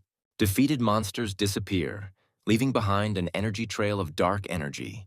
The head of the sword department states that he will never allow students to get hurt. Hanshin is very upset. He understands that he had to stop the teacher at any cost. Pomchin is not satisfied with the actions of the head of the department and declares that he is responsible for the situation. Hanukil says that inside the dungeon you need to suspect everyone and be wary of other people's words. Pomchin believes that it is unacceptable to ignore orders and allow unauthorized actions. Hanshin sees that there is no time left for talking. He feels the difficulty level of the dungeon becoming more difficult. The state of the monsters in the dungeon changes. They begin to move and begin to make eerie screams. The students don't understand why Professor Pomchun wanted to avoid the fight. The girl notices that the fog surrounding them began to thicken strongly and approach them. Professor Pomchun asks Hanshin if he has any thoughts on the brewing problem. The guy answers him, saying that it is too late. The monsters of the dungeon have begun their transformation. Dungeon monsters intend to avenge their slain comrades. They are going to immediately destroy the aliens who disturbed their peace. All the souls of the forest begin to transform into more dangerous evil spirits. The students did not expect that an ordinary excursion into the dungeon would turn into a life-threatening adventure. The dungeon monsters have transformed into a more dangerous type of evil spirits. They are getting closer and closer to people. Moving up to a higher level, the dungeon monsters pose a serious threat. Hanukil begins to scream loudly. He is unable to control the wild horror that has paralyzed his body. Suddenly, the head of the sword department falls to his knees and is attacked by energy attacks from the monsters in the dungeon. He begins to choke and tries to call for help, but is only able to make loud wheezing sounds. Pomchun calls Saren to him. He asks the girl to take the head of the sword department to a safe distance. Teacher Pomchun believes that the creatures have turned into evil spirits, so it is necessary to engage in battle. The guide tells him that nothing will work out and asks him to settle everything on his own. Hanshin says that he knows this dungeon very well. He asks you to trust him. Pomchin says that they need to start doing something as the evil spirits have already started attacking them. Hanshin informs the teacher that any attempts at physical influence are ineffective, as this makes the monsters stronger opponents. Saren tries to take the head of the sword department to a safe distance. Khan is surrounded by evil spirits and students try their best to help him. Hanshin thinks that his time has come. He needs to save his friends. Pomchun decides to trust the guy. He allows him to act on his own. The teacher gives the guy an illusion ring, which changes the wearer's appearance at the moment of applying mana. Even though Pomchun considers the guy a strong student, he is very worried about him. Hanshin is grateful to his teacher for his care. Despite the fact that the evil spirits have become stronger, he hopes to successfully complete the mission. The evil monsters of the dungeon used to be ordinary children. These are the souls of children who were abandoned by their parents and then died during the Great War. Many of them died completely alone, experiencing great need and deprivation. The souls of the children found their last refuge in the dungeon of the Sword Tower. The guy believes that it would be wrong to end everything with violence. He believes that the souls of children need peace. The guy performs an immersion on the temple servant, whose name is Michelle. After Michelle received revelation from the source of light, she saved countless souls filled with resentment. Hanshin previously delved into low-level priests. However, Michelle is a high-rank priestess. The guy hears a voice that tells him that the source of light wants to know who he is. Prina appears, who is a demigod angel who connects people in the source of light. Dissect is very surprised by Prina's appearance. The owner of the tower cannot understand what she is doing here. Prina performs the prayer of the light source. The dive should become easier for the guy. Hanshin successfully immerses himself in a character of medium complexity. The illusion ring creates the image of Michelle. The guy is in perfect sync with the hero of his novel. The entire space around is filled with divine energy. Pomchun admires the level of magic of his student. He senses the presence of a light source. The teacher remembers the training room. He thinks that it was this secret skill that Hanshin was hiding from him. The guy in the image of the priestess Michelle hovers over the battlefield, generating more and more divine energy. The evil spirits begin to retreat. The students notice that the reason for this is the golden shower.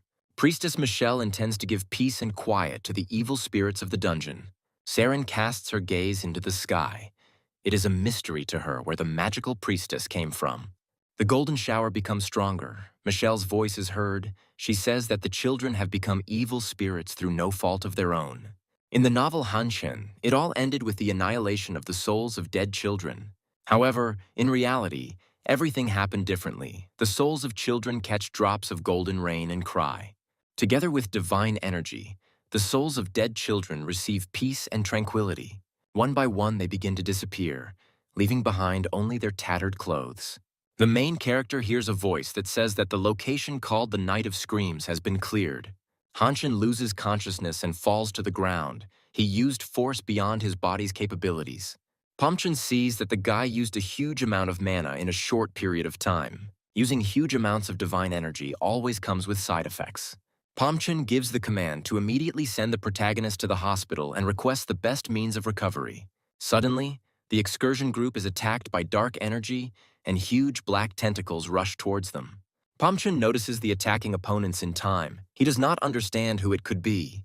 While casting magic spells, a squad of demon worshippers slowly approaches from the darkness.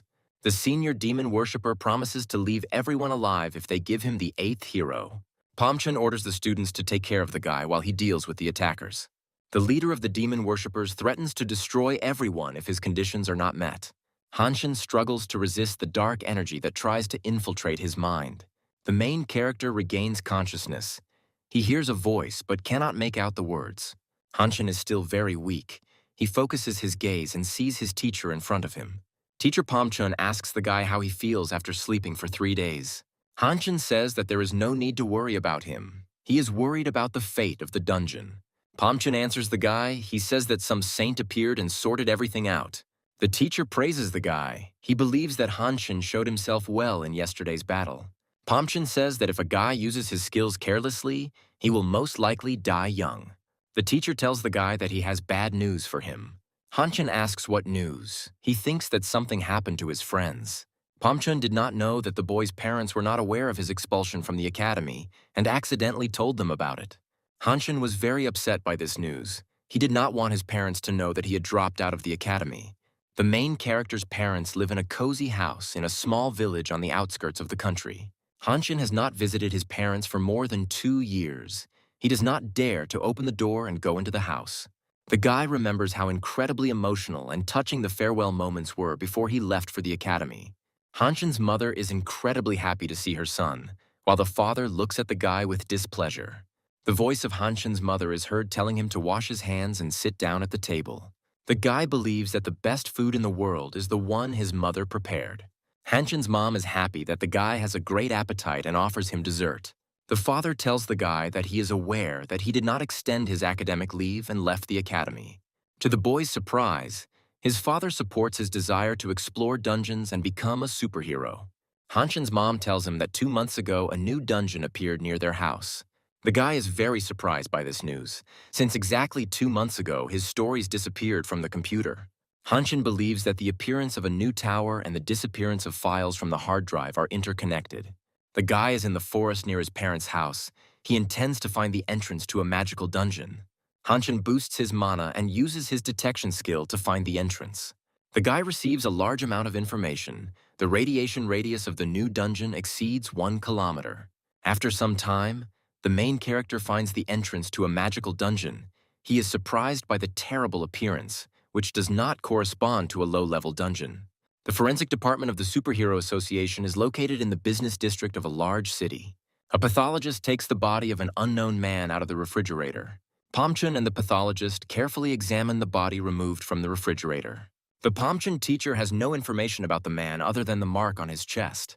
He remembers the words of the leader of the demon worshippers, who spoke about the 8th superhero. Dissect watches Hanshin, wondering why the guy is taking so long to enter a low-difficulty dungeon. Hanshin thinks about whether he needs to warn the association about the emergence of a new dungeon. The guy clearly hears the voice of the hero of his novel, which was used for immersion. Until this point, Hanshin thought he could only communicate telepathically with Dissect. He decides not to report the dungeon to the association, intending to deal with it himself. A loud phone ringing wakes up the main character. The guy doesn't want to wake up and ignores the call. He puts his phone on silent and tries to fall back into deep sleep. Hanshin jumps out of bed with a sharp movement. He does not understand what he is doing here. The last thing he can remember is entering a new dungeon.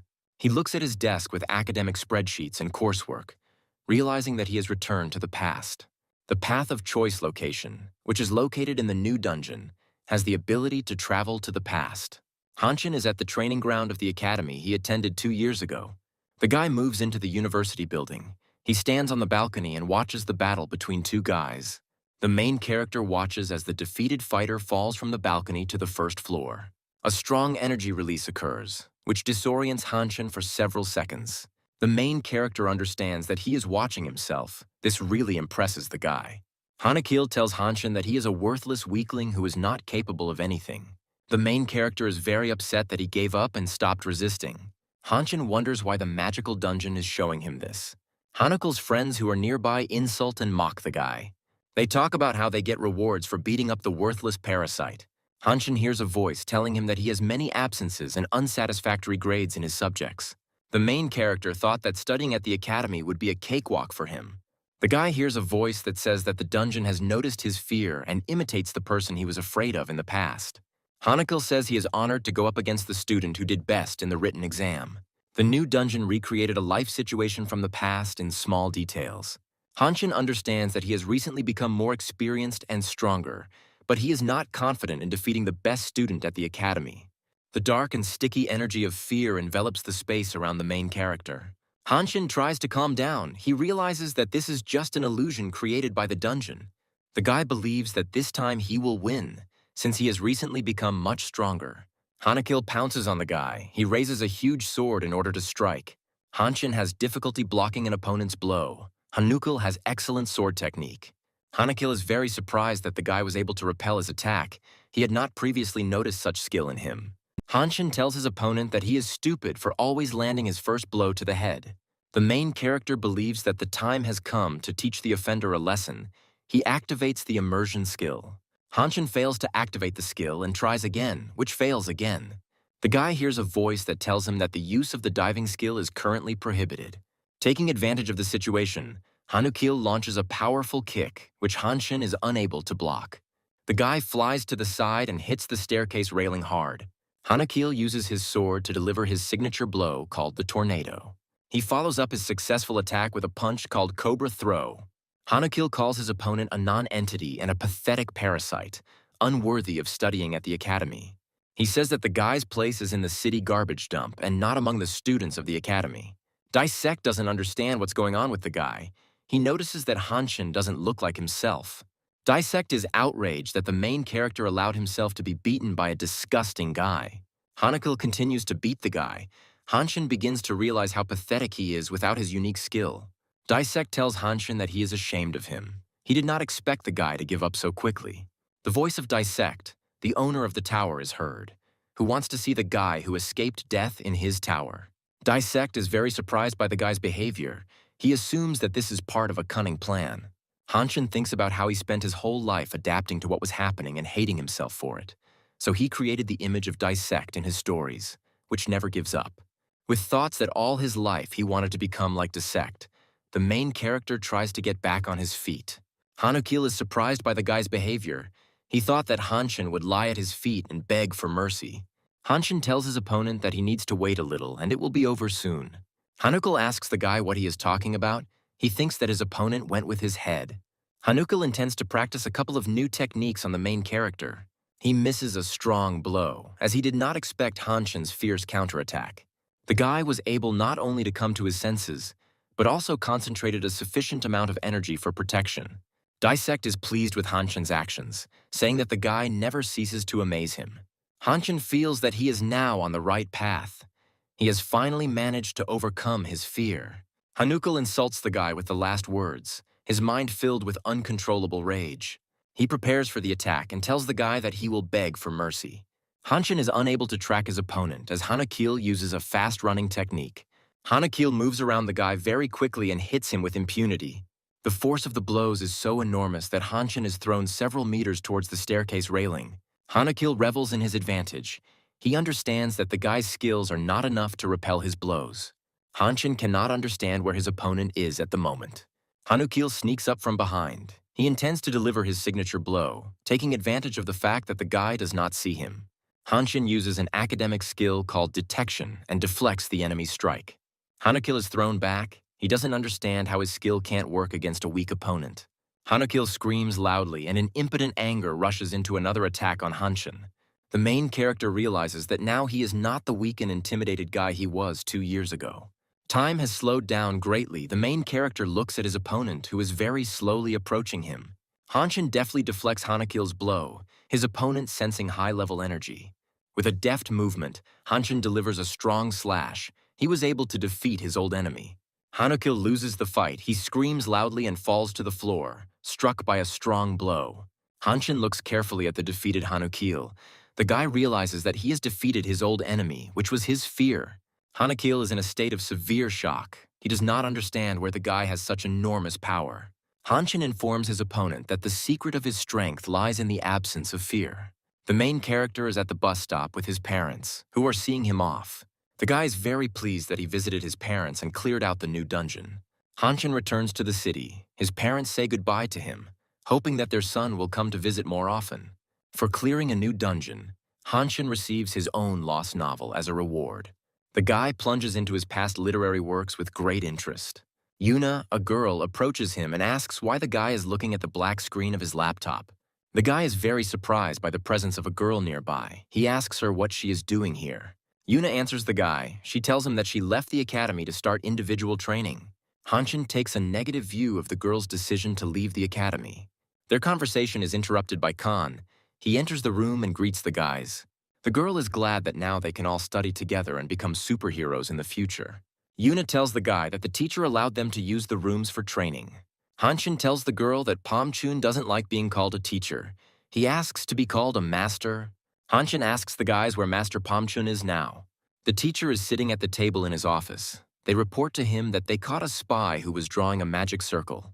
Pomchun is surprised by the large number of demon worshippers. They have become more active lately. There are too many magic circles appearing in the city. Pomchun does not consider this a small cult that can be ignored. The teacher recalls that on the body of the destroyed demon worshipper, there was the same symbol as on the numerous magic circles found throughout the city. Pomchun learns that after the appearance of the new 7 towers, more and more people are associated with the devil. Hanshin heads to the artifact store. He intends to spend some money earned from selling the potion. He is stopped by a stranger who calls the guy by name. The stranger congratulates Hanshin on awakening his magical skills. He hands him a business card and asks him to consider a job offer in the analytics department. The stranger's name is Chan. He is the head of the recruitment department of the Heavenly Palace Guild. Mr. Chan informs the guy that he knows about his intention to obtain a superhero license. The guy answers Mr. Chan. He says that he needs time to think about the offer. Dissect's voice is heard, wondering why Mr. Chan is trying to hire Hanshin. Mr. Chan is very upset. He used all his unique skills to scan the guy, but he failed. He's annoyed that he couldn't even scan the guy's general mana stats. Mr. Chan is worried about the energy coming from Hanshin. It is very similar to the energy of the 7 great superheroes. He intends not to retreat and in the future to get as close to the guy as possible, no matter what the cost. Hanshin is in the shopping center. He feels the presence of Everton's evil energy. The guy wants to find out what the vile demon worshippers are up to. He's going to use the detection skill. Along with the increase in mana, Hanshin's detection skill effect has increased, and he has the ability to sense magical vibrations from a great distance. The The guy systematically scans the shopping center floor by floor. After some time, Hanshin discovers a magic circle of demon worshippers, which is located in the fire shield. The guy realizes that the magic mark belongs to demon worshippers. The voice of Dissect is heard, who asks the guy how he can know this. From his stories, the guy knows that the magic circle can only be destroyed with holy water. Fortunately, he has a magical bracelet that allows him to teleport the necessary items. Priestess Michelle taught Hanshin how to make holy water without the need for immersion. The guy sprinkles the magic sign with holy water, after which it disappears. Hanshin decides to conduct a deeper scan to see if there are still magic circles of demon worshippers nearby. The guy's mana allows him to sharpen his senses. He finds a large number of magic circles located nearby. Hanshin is shocked by the number of magical signs that demon worshippers manage to install. The demon worshippers find out that the guy is erasing their magic circles. They intend to stop him. The cult follower at the head of the table proposes to eliminate the 8th hero before it is too late. Demon worshippers remember how easily the guy removed the first seed using divine power. Ordinary servants of the evil cult say that so far they have not been able to get closer to the guy. One of the demon worshippers reports that he has a cunning plan. He intends to deal with the guy in the near future. The servant of the evil cult believes that the guy will not be able to eliminate all the magic circles alone. However, he orders not to relax since the evil seed is under threat. Hanshin decides that he needs to find all the evil seeds as soon as possible and destroy them. To summon a demon, you need magic circles and a curse seed. If the seeds are sown in a person, the victim's body will turn into a demon. Hanshin understands that he cannot cope with such a difficult task alone. He intends to ask the master for help. The guy feels a familiar energetic vibration. He turns away from his phone and looks at the entrance to the coffee shop. Hanshin sees his old friend Saren. The girl tells the guy that she is glad to see him. The guy asks the girl how she found out that he was here. Saren says that she was just passing by and saw him sitting at a table through the window. Suddenly, Hanshin senses a change in Saren's mana. He tries to perform a deep scan. The guy believes that the girl was subjected to evil influence and carries a curse, the same as Yuna had. The guy asks the girl to give him her hand so that he can scan it properly. Saren offers her hand to the guy. She is slowly enveloped by the divine energy emanating from Hanshin. Suddenly, the girl screams loudly and sharply pulls her hand back. She cannot withstand the impact of divine energy. Hanshin is very worried about the girl's reaction to the divine energy.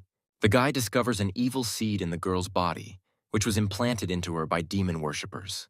Hanshin learns that the seed has not yet attached to Saren's mana core, so he still has time. The guy thinks about where the penetration could have happened. He decides that it happened during an excursion to the dungeon. Hanshin intends to remove the evil seed as quickly as possible before it begins to transform the girl's body into a demon. He asks Saren to be patient for a while and begins to concentrate divine energy. The girl does not understand what is happening. She asks the guy what he is going to do. Hanshin feels that he has concentrated enough divine energy and is about to perform the dive. A mysterious stranger appears in the room and tells the guy that all his attempts are in vain. Hanshin does not have time to complete the dive. He turns around and looks attentively at the stranger. A strong explosion is heard. The shockwave breaks the glass display cases of the cafeteria.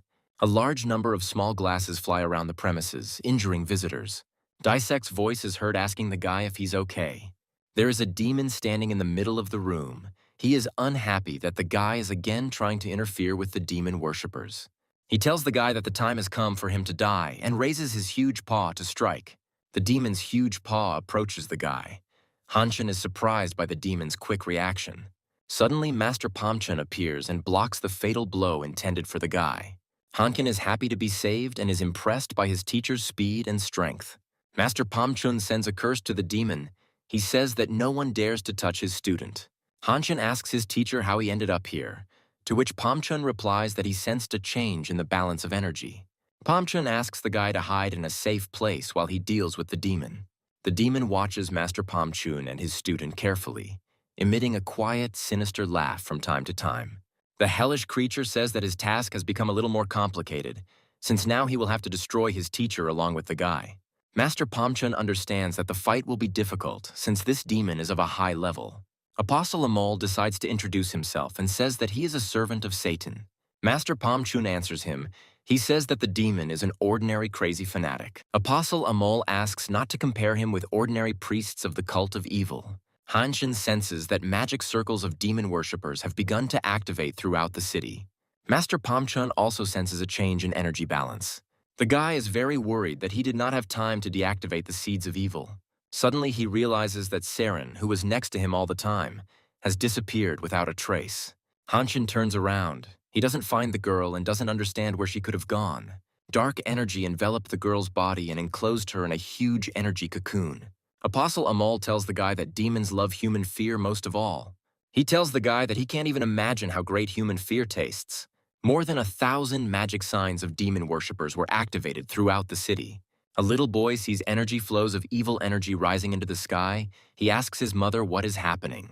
Passers-by stop and watch with interest as the city is enveloped in meridians of evil energy. The city is gradually plunging into darkness. It is covered by a dome of dark energy. One of the passers-by tells others that he sees a huge portal in the sky. Infected energy begins to envelop people. It penetrates their unprotected souls. The souls of people with a small amount of mana undergo terrible transformations. A huge portal located in the sky begins to suck in the transformed souls of people. Hanshin realizes that if Saren's body begins to absorb transformed souls, she will become a demon. The guy realizes that he needs to get rid of the seed that is in the girl's body as quickly as possible. Apostle Amal says that no one has the power to stop the running process. He reports that soon the world will be visited by a demon with enormous power. Master Pomchun demands that the demon immediately shut up. He believes that the creature of hell is bluffing. Apostle Amal tells the master to prepare for his imminent painful death. He lets out a loud roar and launches a furious attack on Master Pomchun. The master repels the blow of the Apostle Amal and blocks his huge claw. Pomchun generates a huge protective energy vortex around itself, which throws the Amal Apostle aside. The guy decides to take advantage of the moment and make his way to Saren to extract the hellish seed. Hanshin begins to feel a disgusting smell that fills the entire space around. He hears loud footsteps coming from the cocoon of dark energy next to him. A disgusting demon appears in front of the guy. The air around is filled with the smell of decaying bodies. Hanshin recalls that the appearance of the demon completely repeats the description of his novel. The main character is upset that he did not have time to save Saren. She turned into a disgusting demon. The demon who took the girl's body stands motionless next to the guy and looks at him carefully. Hanshin asks Saren if she's still conscious and if she recognizes him. For a moment, it seemed to the guy that the girl answered him in the affirmative. However, a moment later, Hanshin hears the voice of a demon who asks the guy who he is. The guy remembers that the metallic voice of the demon is exactly the same as he described in his novel. In his story, there was no way in which one could save a person who had reincarnated as a demon. Hanshin intends to destroy the demon that has taken over Saren's body, as it is capable of killing many people. The guy has a very hard time making this decision. He intends to dive. The demon sees a change in the energy balance and senses a threat emanating from the guy. Hanshin performs the dive. He uses the divine power of the priestess Michelle to exorcise the demon. The demon is destructively affected by divine power and a magical prayer pronounced by the priestess Michelle. A magical spell destroys the demon. Divine power spreads throughout his entire body. The guy understands that Saren will also die along with the destruction of the demon. Hanshin asks the girl for forgiveness. The main character is greatly worried by the fact that, despite the strong influence of divine energy, the demon is still alive. The demon looks at the guy with hatred and demands to know what he did to him. Jumping high into the air, the demon moves towards the guy to destroy him. The movement of time has slowed down greatly. The guy sees the demon's paw approaching him and realizes that the divine curse did not work. Master Pomchun notices a large explosion behind him and wonders where his students are. The master examines the surrounding space. He cannot find Saren and Hanshin. Apostle Amal is offended that Master Pomchun turns away from him during the fight and demands that he return to the fight immediately. Pomchun attacks the Apostle Amal. He needs to finish him quickly in order to get to his students. The demon that has captured Saren's body approaches the main character lying on the ground. Hanshin feels angry with himself. He did everything he could, but did not achieve results. A huge portal in the sky continues to absorb the transformed souls of people. Hanshin believes that the main mistake he made was writing his novel. The guy suffers greatly because he could not help Saren in time. He hopes for a miracle and asks her to return. Pomchun looks at the demon carefully. Despite the fact that the girl's soul should have been completely destroyed during the transformation, the guy feels the presence of Saren. The main character understands that. Despite the fact that the girl is in great pain and scared, she continues to resist. Saren is in captivity of a huge energy cocoon. It is very difficult for her to breathe. The girl does not understand where she is. The last thing she remembers is how a stranger attacked her in a cafe. Saren tries to remember something after being attacked by a stranger, but all her attempts are to no avail. The girl's thoughts are interrupted by loud sounds. She realizes that these are the cries of people calling for help. Huge glass cages contain a large number of captive people. They scream loudly and call for help. Saren intends to help the unfortunate captives. She tries to answer them, but realizes that she cannot speak. The girl watches as a huge, ugly claw approaches the cages with prisoners. The claw grabs defenseless people. The prisoners scream loudly and try to free themselves from the grip. Saren uses his unique Ice World skill to block the ugly claw.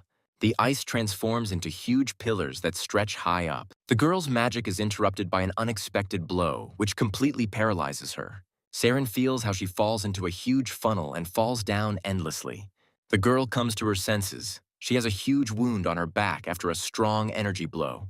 She frantically tries to put her thoughts in order. She urgently needs to help the unfortunate prisoners. A huge biomechanical claw is approaching Saren. The girl has practically no strength left to resist. Some unknown force reflects the attack of the claw. Saren does not understand how the blow was reflected. The girl sees the silhouette of a man in front of her and hears a painfully familiar voice asking her to come back. She recognizes Hanshin's voice. The guy persistently asks her to resist. The girl extends her hand towards him. Saren feels great pain and fear. She's unable to contain her emotions. Tears flow down her face. The girl reports that she is cold and scared here, and that there are many people in captivity nearby whom she is unable to help alone. When Saren became a demon, her soul would have been completely destroyed, but she is still conscious. A huge number of captive souls of people are suffering and asking for help. Hanshin remembers his novel. He realizes that there was nothing similar in his book. Suddenly, the guy understands the reason for Saren's soul's resilience. He remembers that he gave her a piece of divine energy in the cafe. A particle of divine power remains in the girl's body, and the guy's constant blows to the demon awaken Saren's consciousness. Hanshin has a chance to save the girl. He intends to dive into the hero of his book under the name of the exorcist Michael. The guy fails to perform the dive because there is not enough mana for this. The demon rejoices at the guy's failure and tells him that he is a crooked loser. Hanshin's heart is filled with anger, and at the most necessary moments he turns out to be powerless. Suddenly, one of the 7 superheroes transfers his magical power to Hanshin. The guy feels that his mana has been restored. He begins the process of immersing himself in the exorcist Michael. A loud prayer is heard, calling on the evil spirit to submit in the name of the Lord and leave the girl's body. A concentrated beam of divine energy penetrates the demon's body. The demon emits an inhuman scream, and clots of dark energy begin to gush from the wound on his chest. Clots of dark energy take the form of a huge film strip. Hanshin realizes that the film depicts memories from Saren's past life, and they gradually absorb the guy. The main character finds himself in the prison of the soul, which is located in the mind of Saren. The oppressive silence is broken by a barely audible moan from a girl, coming from somewhere around the corner. The guy follows the sound and eventually finds Saren. The girl is captured by huge claws. He runs to the girl and in a loud voice demands that she wake up immediately. Saren regains consciousness. She's very exhausted and cannot resist. The claw begins to lift Saren into the portal. Hanshin rushes towards the girl. He asks her to grab her hand. With the last of her strength, the girl extends her hand to the guy. Hanshin runs up to perform the jump. He manages to jump to the girl and grab her hand. Particles of divine energy penetrate her body. Saren feels a huge surge of divine energy. Her consciousness begins to free itself from the magical influence of demons. The girl casts off the witchcraft spell and emerges from the demonic body. The demon screams heart-rendingly. He curses the guy and tells him that his revenge will be merciless. Saren is completely freed from the demonic body. She loses consciousness and falls unconscious to the ground. Hanshin is incredibly happy that his plan worked. Now the captive souls have returned to the bodies of people. The guy runs up to the girl. He checks her pulse and sighs with relief. Saren is still alive. While the guy was busy with the girl, the demon transformed into a huge, ugly ball. The demon approaches Hanshin. He demands that the guy immediately return his body to him.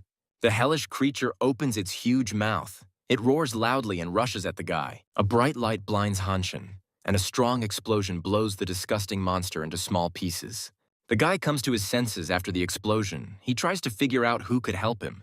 Hanshin realizes that Yuna has come to his aid. The girl asks the guy if he is okay.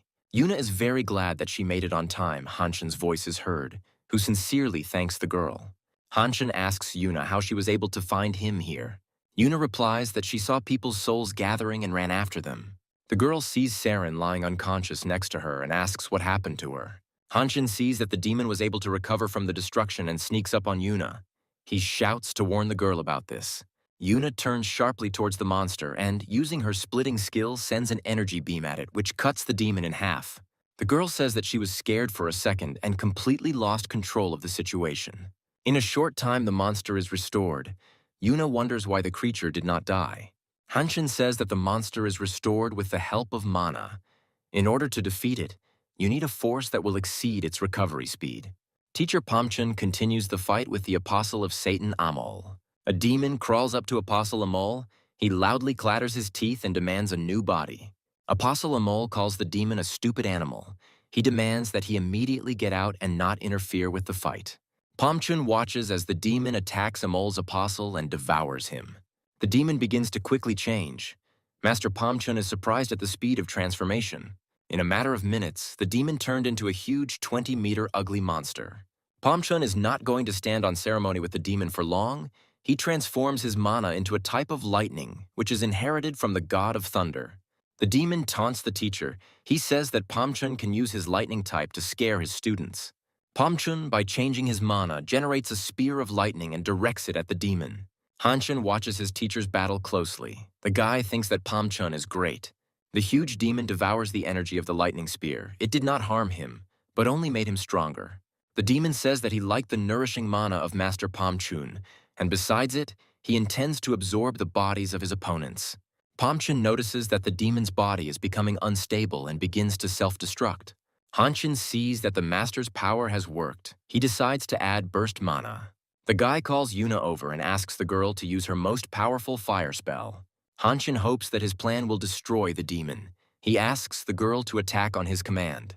Yuna performs the Great Fire Ritual. A fiery pentagram appears around her. Hanshin's voice is heard. The guy asks the girl to take her time and wait for his command. Yuna is ready to attack and is waiting for Hanshin's signal. The main character performs a dive into the exorcist Michael. Hanshin activates the Power Harmony skill, which is the best skill to use together with the remnants of divine power. Using these skills is extremely dangerous, as there is a high chance that Hanshin may die after doing so. The guy realizes that the right moment has come to attack. He gives the command to Yuna. The girl tells the guy that she is completely ready to attack and demands that Master Pomchun step aside. Master Pomchun is surprised by the students' magical rituals, however. He submits to their demands and steps aside. Yuna brings down a huge stream of sacred fire on the demon. The monster begins to scream heart-rendingly. At this time, Hanshin directs a stream of divine energy at the monster, enhanced by the cleansing prayer of the exorcist Michael. The lighting ritual takes place. The girl is very surprised. She has never seen such a skill in action. The wild roar of the hellish monster is heard. It is consumed by a huge pillar of divine fire. Master Pomchun is pleased with the result. The seed of the curse has been purified and the demon's mind has been destroyed. Pomchun remembers that the guy has very poor control of his mana. He thinks that this time the guy went too far with his strength. Master Pomchun is trying to quickly find Hanshin in order to provide him with first aid. Suddenly Hanshin appears in front of him. The guy asks the master how he can help him. Master Pomchun runs up to the guy. He is surprised that Hanshin is fine and asks if he is injured. Not even a minute has passed before the guy begins to feel bad. He does not understand what is happening to him. Master Pomchun and Yuna are very surprised and worried about Hanshin's transformation. Dissect watched the battle carefully, surprised that Hanshin was able to combine mana and divine power. Previously, Dissect had only observed the use of this technique by the angel demigod Prina. Dissect never thought that Hanshin would be able to turn a demon back into a human. He believes that Hanshin will soon die because the guy used a power that exceeded his limits. Dissect mentally says goodbye to the guy. He believes that Hanshin was a good person. Dissect jumps up from his throne. He sees Hanshin alive and unharmed. The guy does not understand how this could happen. He turns to the demigod angel Prina and asks her why she saved Hanshin. Prina's voice is heard. She says that Hanshin is a promising student, and besides, she likes him. Dissect takes Prina's words without much joy and offers to see how Hanshin behaves on the second floor of the tower. Prina tells Dissect that Hanshin passed the first floor of the tower, which was considered impassable. The angel demigod Prina considers Hanshin to be a very capable and gifted student. Dissect is deep in thought, wondering what the future holds for Hanshin. The master of the Dissect Sword Tower invites Hanshin to the second floor of the magic tower. The boy finds a piece of burnt bread on the street and tells his sister that they will have lunch today. The children share the burnt bread. They are incredibly happy that today they will not go to bed hungry. A bright light illuminates the surrounding area. This greatly frightens the children. They scream loudly. The children look in surprise at the young man who appeared from a bright flash of light. Hanshin looks around in surprise. He doesn't understand where he ended up. The guy is in a poor quarter of a hidden small village in the mountains. The virtual screen informs the guy that he is invited to the second floor of the tower in a location called the ghetto. The children are frightened by Hanshin's sudden appearance and ask him who he is and what he is doing here. Hanshin knows that the boy's name is Jack. He invented this character in one of his novels. Jack thinks Hanshin is a wizard. He tries to find a common language with the guy and offers him water. Hanshin takes the water with pleasure as the guy is very thirsty. The guy gets mild poisoning. The flask contained tea made from fermented moss, which Hanshin did not like. Hanshin realizes that the children are very hungry. He uses his magic bracelet to teleport food. Hungry children, burning their hands, greedily eat the food offered by the guy. Hanshin looks at a piece of burnt bread. He understands that the children's life is full of need and suffering. The main character asks the children who they live with. The children answer that there are 3 of them. Their sister Pabble has gone on business. Jack's sister's name is Lena. She asks Hanshin why he is interested in their family. The guy tells Lena that she shouldn't worry as he won't cause any harm to their family. Jack asks Hanshin where he's going. The guy replies that he needs to go away for 5 minutes. Hanshin thanks Dissect for inviting him to the second floor of the tower, but the guy does not want to be in this location and asks permission to leave. Dissect does not answer the guy, which irritates Hanshin very much. He does not want to stay in the ghetto and demands to be released. The virtual screen informs the guy that if he wants to leave the location, he must go through the second floor. This news upsets Hanshin. He worries about his friends and wants to return quickly. The guy cannot contain his emotions. He thinks that he will greatly upset his friends and acquaintances with his unexpected disappearance. Hanshin does not immediately notice that he is surrounded by a group of strangers. They are silently watching the guy. The silence is interrupted by the voice of a stranger. He asks the guy who he is and what he is doing here. The stranger says that Hanshin looks like a stranger. He asks what the guy has to do with children. Hanshin carefully examines those around him. He understands that they are aggressive and could kill him. The guy invites strangers to calm down and not take rash actions. People are very aggressive. They demand that Hanshin shut up. Shouts are heard from the crowd that the guy is a monster. Lena approaches the guy. She's very worried about what is happening and asks Hanshin if he is okay.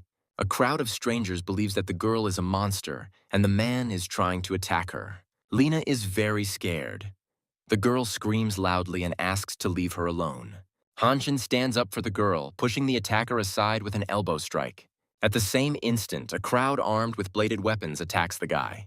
Hanshin once again invites everyone to calm down and discuss the current situation. The guy hears a voice that tells him that he must complete a mission so as not to be stuck in this location forever. The girl cries loudly. She asks the guy to protect her and her brother from the aggressive crowd. Hanshin believes that Dissect gave him a very difficult and strange test. The guy is deeply immersed in his thoughts. At that moment, an empty glass bottle flies into his head. Lena rushes to the guy, screams of the crowd are heard. People offer to immediately destroy the monsters. The aggressive grandmother is stopped by an unknown girl. She holds her hand and demands to immediately stop the lynching. Dissect carefully watches what is happening. He's surprised by the reaction of the unfamiliar girl. A stranger stops an aggressive crowd. She demands to leave the children and the alien alone.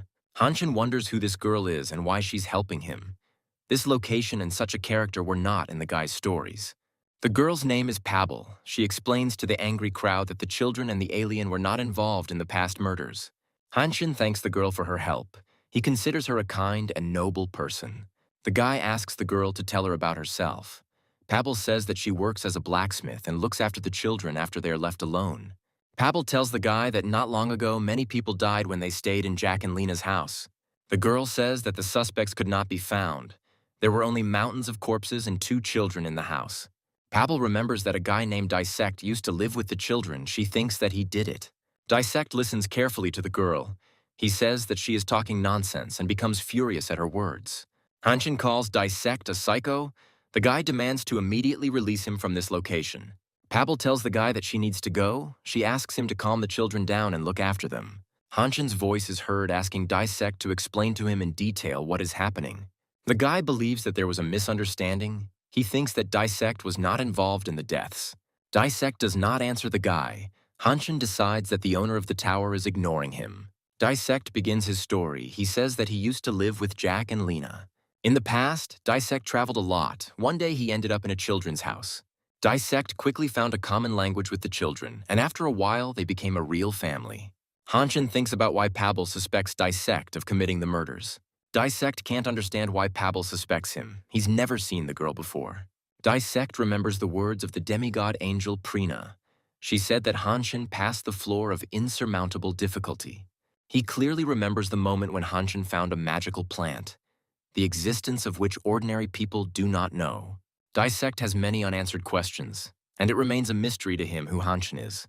The next morning comes. The bright sun illuminates the town, lost in the mountains. Hanshin did not sleep almost all night. He was visited by disturbing thoughts that he could not get rid of. Dissect is a fictional character from Hanshin novels. The guy himself invented a difficult life for him, because of which the owner of the tower suffered.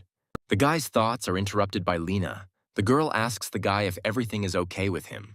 Lena thanks the guy for saving her yesterday. Hanshin informs her that he will leave their house for a while as he needs to take a little walk. The girl does not want to let the guy go. She thinks that Hanshin will leave them forever. Hanshin calms the girl down. He says that he will definitely come back. He just needs to get some fresh air. The guy uses his bracelet and feeds the children enough of the teleported food. On the threshold of the house, he meets Pabble. She asks the guy where he is going. Hanshin looks closely at the basket of spoiled food in Pabble's hands. The guy says that she does not need to feed the children such food, since the nutrition problem was solved with the help of his magic bracelet. Hanshin asks the girl to look after the children while he is away. The guy heads towards the exit. He hears Pabble's voice. She asks him to be extremely careful. Hanshin uses a magical bracelet to teleport his work laptop. The guy thinks that something is wrong with Dissect. He doesn't say a lot and has been very irritated lately. Hanshin decides to find the reason for Dissect's strange behavior in his novels. A guy and a girl are in the forest. They are fleeing from their pursuers.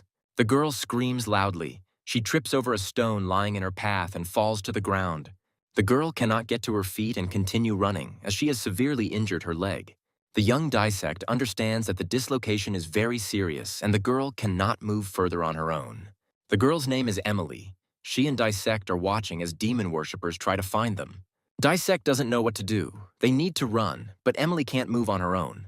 Emily asks her brother to leave her and save himself. Dissect says that he will never leave his sister. Emily insists that the guy leave her and save his life, otherwise they will both die. Dissect demands the girl to shut up. He tells her that they will fight for their lives to the end. The guy decides to carry Emily on himself to the nearest shelter, where they can hide from the demon worshippers. Dissect's attention is attracted by a sharp, piercing whistle, and the guy instantly turns around. A huge energy wave knocks Dissect off his feet, causing him to lose his balance and fall to the ground. In the place where Emily was located, there is a huge rectangular stone on which a magic sign is inscribed. The guy repeats his sister's name nonstop. He cannot believe that she is dead. Dissect stands in front of a huge rock, and the voices of demon worshippers can be heard from nearby bushes. Tears well up in the guy's eyes. He asks Emily for forgiveness for not being able to protect her. Dissect runs through a huge city bazaar, holding a loaf of stolen bread in his teeth. The guy is trying to hide from his pursuers as quickly as possible. Screams and curses are heard behind him. A group of men block Dissect's escape route. The guy realizes that he is trapped. Dissect rushes forward. With deft movements, he dodges grabs. The guy laughs loudly. He invites his pursuers to punish him if they can catch up with him. Dissect suddenly finds a tall metal fence in front of him and he loudly curses it. The guy sees that his pursuers are approaching him. They say that they will now punish the vile rat. Dissect has no intention of giving up, pushing off hard from the ground to jump over the fence. Using a giant leap, the guy manages to grab the top of the fence. People around him are surprised by Dissect's physical characteristics. They can't believe that the guy was able to jump so high. Dissect considers his pursuers to be very greedy creatures. He only stole one loaf of bread from them. Suddenly, a huge hand grabs Dissect by the neck and begins to choke the guy. A huge man holds the guy tightly. He says that now Dissect will find out how they treat thieves. The huge man spins the guy around and throws him down with all his might. Dissect falls to the ground. The guy realizes that due to the strong blow, he lost the ability to move. The people who were pursuing the guy begin preventive work. They explain to Dissect that stealing is bad. A girl passing by is attracted by a loud noise. She intends to come closer to find out what's going on. The girl approaches Dissect and demands those present to immediately stop beating. The guy loses consciousness. The last thing he sees is a girl trying to talk to him. Dissect experiences severe pain all over his body. He opens his eyes and sees many children gathered around him. The guy is trying to understand where he is. The voices of children are heard asking him about who he is and how he feels. Dissect sits up on the bed. He asks where he is. The children tell him that this is a shelter of hope. The girl's name is Martha. She carries a cup of hot soup and tells Dissect that she is glad to see him. Dissect does not allow the girl to finish. He hits the tray of food with all his might. An oppressive silence falls in the room. Those around them did not expect such an outburst from Dissect. The guy shouts loudly at Martha. He says that he knows her insidious plans and calls the girl a witch. The orphanage pupils demand the guy to shut up immediately. They are unpleasant to hear that he compares Martha with followers of evil. The kids call Dissect an ungrateful asshole and plan to teach him a lesson. The guy calls the orphanage children stupid. He says that Martha is deceiving them for her own selfish interests. Martha looks at the guy's prank with emotion. She believes that the reason for such a reaction is trauma received in the past. The girl tells Dissect to calm down. She says that she has nothing to do with Everton followers. Dissect's voice is heard. The guy asks why the girl brought him here. His question makes the children and Martha laugh. The guy cannot cope with his irritation. He does not understand why the orphanage pupils laugh at him. Martha leads Dissect to a training ground where the orphans are practicing their sword skills. Dissect is surprised by the presence of a training ground in an inconspicuous shelter. The orphans train to challenge Everton and take revenge on the demon followers. In addition to wielding a sword on the training ground, they practice working with energy fields. Martha says every child in the orphanage is a victim of Everton. Dissect remembers the moment when Emily died. He perfectly understands their desire for revenge. The guy tells Martha that she is crazy. He doubts that the children will be able to resist the demon worshippers. Martha tells the guy that they have no choice, because if they don't confront Everton, sooner or later evil will consume everyone. The girl believes that the orphanage students should be strong and be able to stand up for themselves. Martha knows that Dissect is secretly training with a sword. The guy wonders how the girl knew about it. The owner of the shelter asks the guy to look at his hands, which have calluses after long training. Martha invites Dissect to join the orphanage students to train together. Dissect says that he doesn't know Martha and her students at all, and he has a life principle of not trusting strangers. The guy leaves the training ground. On the way to the main building, he meets an unfamiliar girl. The girl intends to meet the guy. She tells Dissect that she knows his name. The guy invites the girl to find another interlocutor since he is going to leave the shelter. The girl is extremely perplexed. She does not understand the reasons why Dissect wants to leave them. The orphanage student offers the guy something to eat before leaving, and a girl's voice is heard saying that Dissect doesn't deserve lunch. Dissect looks closely at the appetizing food. He realizes that he is very hungry. The guy intends to resist to the last. He believes that he will not be bought for food. The orphanage children come into the dining room. They are glad that Dissect has returned to them. The girl's name is Rose. She sits at the table opposite Dissect and tells the guy that he has no shame or conscience. The guy silently listens to the girl. Rose says that Dissect comes to the shelter every day just to eat and has never even washed the dishes after himself. Dissect gets a bad feeling and starts looking around. Rose does not understand the reason for the guy's concern. The girl asks Dissect why he is tense and distracted from the conversation. A stranger peers through the window and carefully watches Dissect and Rose talk. The guy notices that the glass on the dining room window is covered with numerous cracks. A strong explosion occurs, scattering objects and people throughout the room. The room fills with acrid smoke. Dissect lies on the floor, trying to recover from the explosion. The guy is severely stunned by the explosion. He notices how a particle of life force flies past him. The particle flutters gracefully in the air, moving towards the doors. She approaches the jar of magical seeds, and a moment later the seeds consume her. The demon worshipper scolds his subordinate. He is unhappy that the force of the explosion was calculated incorrectly. Dissect believes that now is the time to quietly leave. He regrets coming to the shelter. The guy notices Rose lying next to him. She had no chance of surviving, since the epicenter of the explosion was next to the girl. Dissect is overcome with intense rage. He realizes that during the explosion, the girl covered him with her body. The guy remembers the death of his sister, who also died in his place.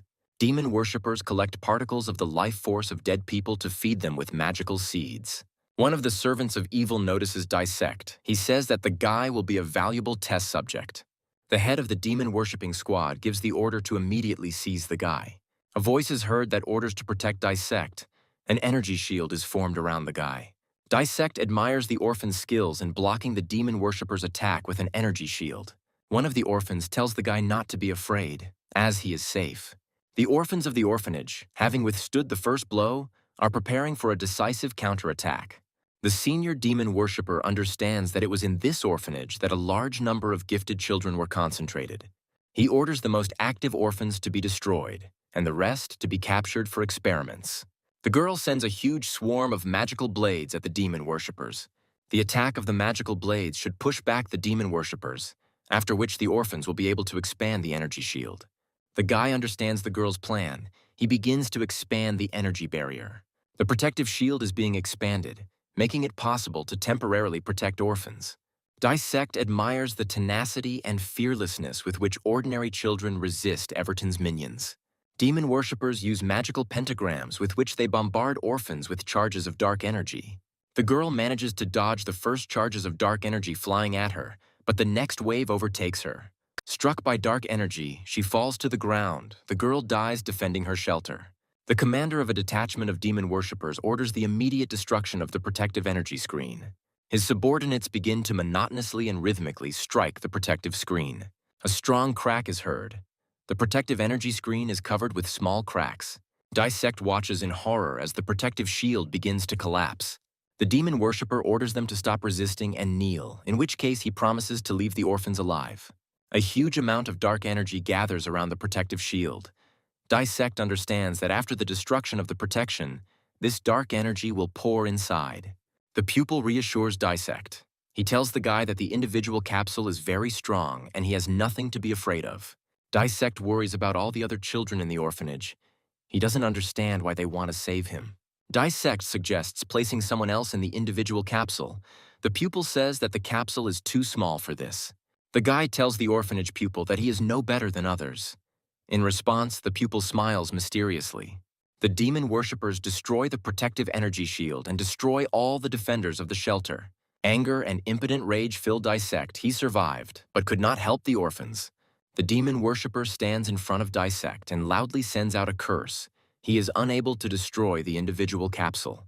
Martha bursts into the room. She looks at the broken room. Her eyes fill with rage. The owner of the orphanage, Martha, and Dissect are at the cemetery, laying flowers on the graves of the students who died in battle. Dissect asks Rose for forgiveness. The guy can't come to terms with the fact that he couldn't protect the girl. Martha tells Dissect that he continues to live thanks to Rose. The owner of the shelter asks the guy not to torment himself. She says that he needs to continue to live. Martha's voice is heard. She asks the guy to become stronger in order to defeat evil forces in the future. The owner of the orphanage believes that the evil will end with the fall of the demonic castle. Martha invites Dissect to unite and take revenge on the demon worshippers together. Dissect uses a pocket knife to craft a wooden practice sword. He spends many hours in complete solitude perfecting his sword technique. Over time, Dissect's skills improve, and he manages to imbue his training sword with mana. The guy's blows become sharper and stronger. He tries to cut down a large tree. The survivors of the orphanage watch Dissect's training with interest. The kids see Dissect breaking his training swords as he tries to cut down a huge tree over and over again. The orphanage student believes that Dissect could become bad if he continues to use so much mana. Dissect feels like his legs can't support him at all. He begins to suffocate and experience severe dizziness. The guy comes to his senses. He jumps out of bed and cannot remember how he ended up here. Dissect realizes that he lost consciousness again, and the orphanage children helped him. Because they helped him again, the guy feels awkward. Martha appears on the threshold. She is very pleased with how Dissect is recovering. The voice of an orphanage student is heard saying that Dissect resembles someone, but he cannot remember who exactly. The student who cared for the guy says that Dissect is similar to Emily. A nervous tremor runs through Dissect's body. The pupil says that Emily appeared at the orphanage a month before him. He hands the guy a photo of Emily. Dissect saw his sister crushed by a huge rock, so he thinks it's just a person with a similar name. Dissect can't believe his eyes. In the photo, he sees his sister sitting in a wheelchair. He grabs the guy by the shoulders and demands to immediately tell him where Emily is. Dissect continues to shake the guy by the shoulders. He tells him that Emily is his sister. The orphanage student tries to find the right words to respond to Dissect. Martha tells the guy that she has bad news. She tells Dissect that his sister died a month ago. Upon hearing this information, Dissect is speechless and falls into a psychological stupor. Martha says that when they found Emily, the girl was crushed under a huge rock. Emily was brought to the shelter and given first aid, but the necrosis spread very quickly. Dissect realizes that when he abandoned Emily and ran for his life, the girl was still alive. The guy realizes that he left his sister to die. He cannot forgive himself for this. It's raining heavily. Dissect quickly runs through the night forest toward the city cemetery. The guy finds his sister's grave. He asks her forgiveness for leaving her to die. Dissect hears Emily's voice. She tells him that she knew he would come. The morning sun brightly illuminates the city cemetery. The guy sat motionless all night near his sister's grave. Dissect returns to the shelter. He asks the owner of the shelter, Martha, to help him. Martha calms the guy down and asks him how she can help him. Dissect intends to avenge his sister. He asks Martha to teach him how to use mana. The guy is training hard. He intends to destroy all Everton followers. Dissect is aware of the fact that he has too little mana. Intensive training does not help much with this. The guy asks Martha how to increase the amount of mana. The owner of the shelter asks the guy to give her his hand. Dissect asks about what is happening to him. Martha asks the guy to remain calm and not make sudden movements. Using magical techniques, Martha measures the guy's maximum mana limits. Martha tells Dissect that each person has their own limit on how much mana they can use. The owner of the shelter continues to immerse herself in subtle energy structures. Martha is very surprised by the information she received. She senses a very rare anomaly. Dissect observes Martha's reaction. He asks her if everything is so bad with his mana limits. Martha realizes that Dissect's energy channels are blocked from the flow of mana.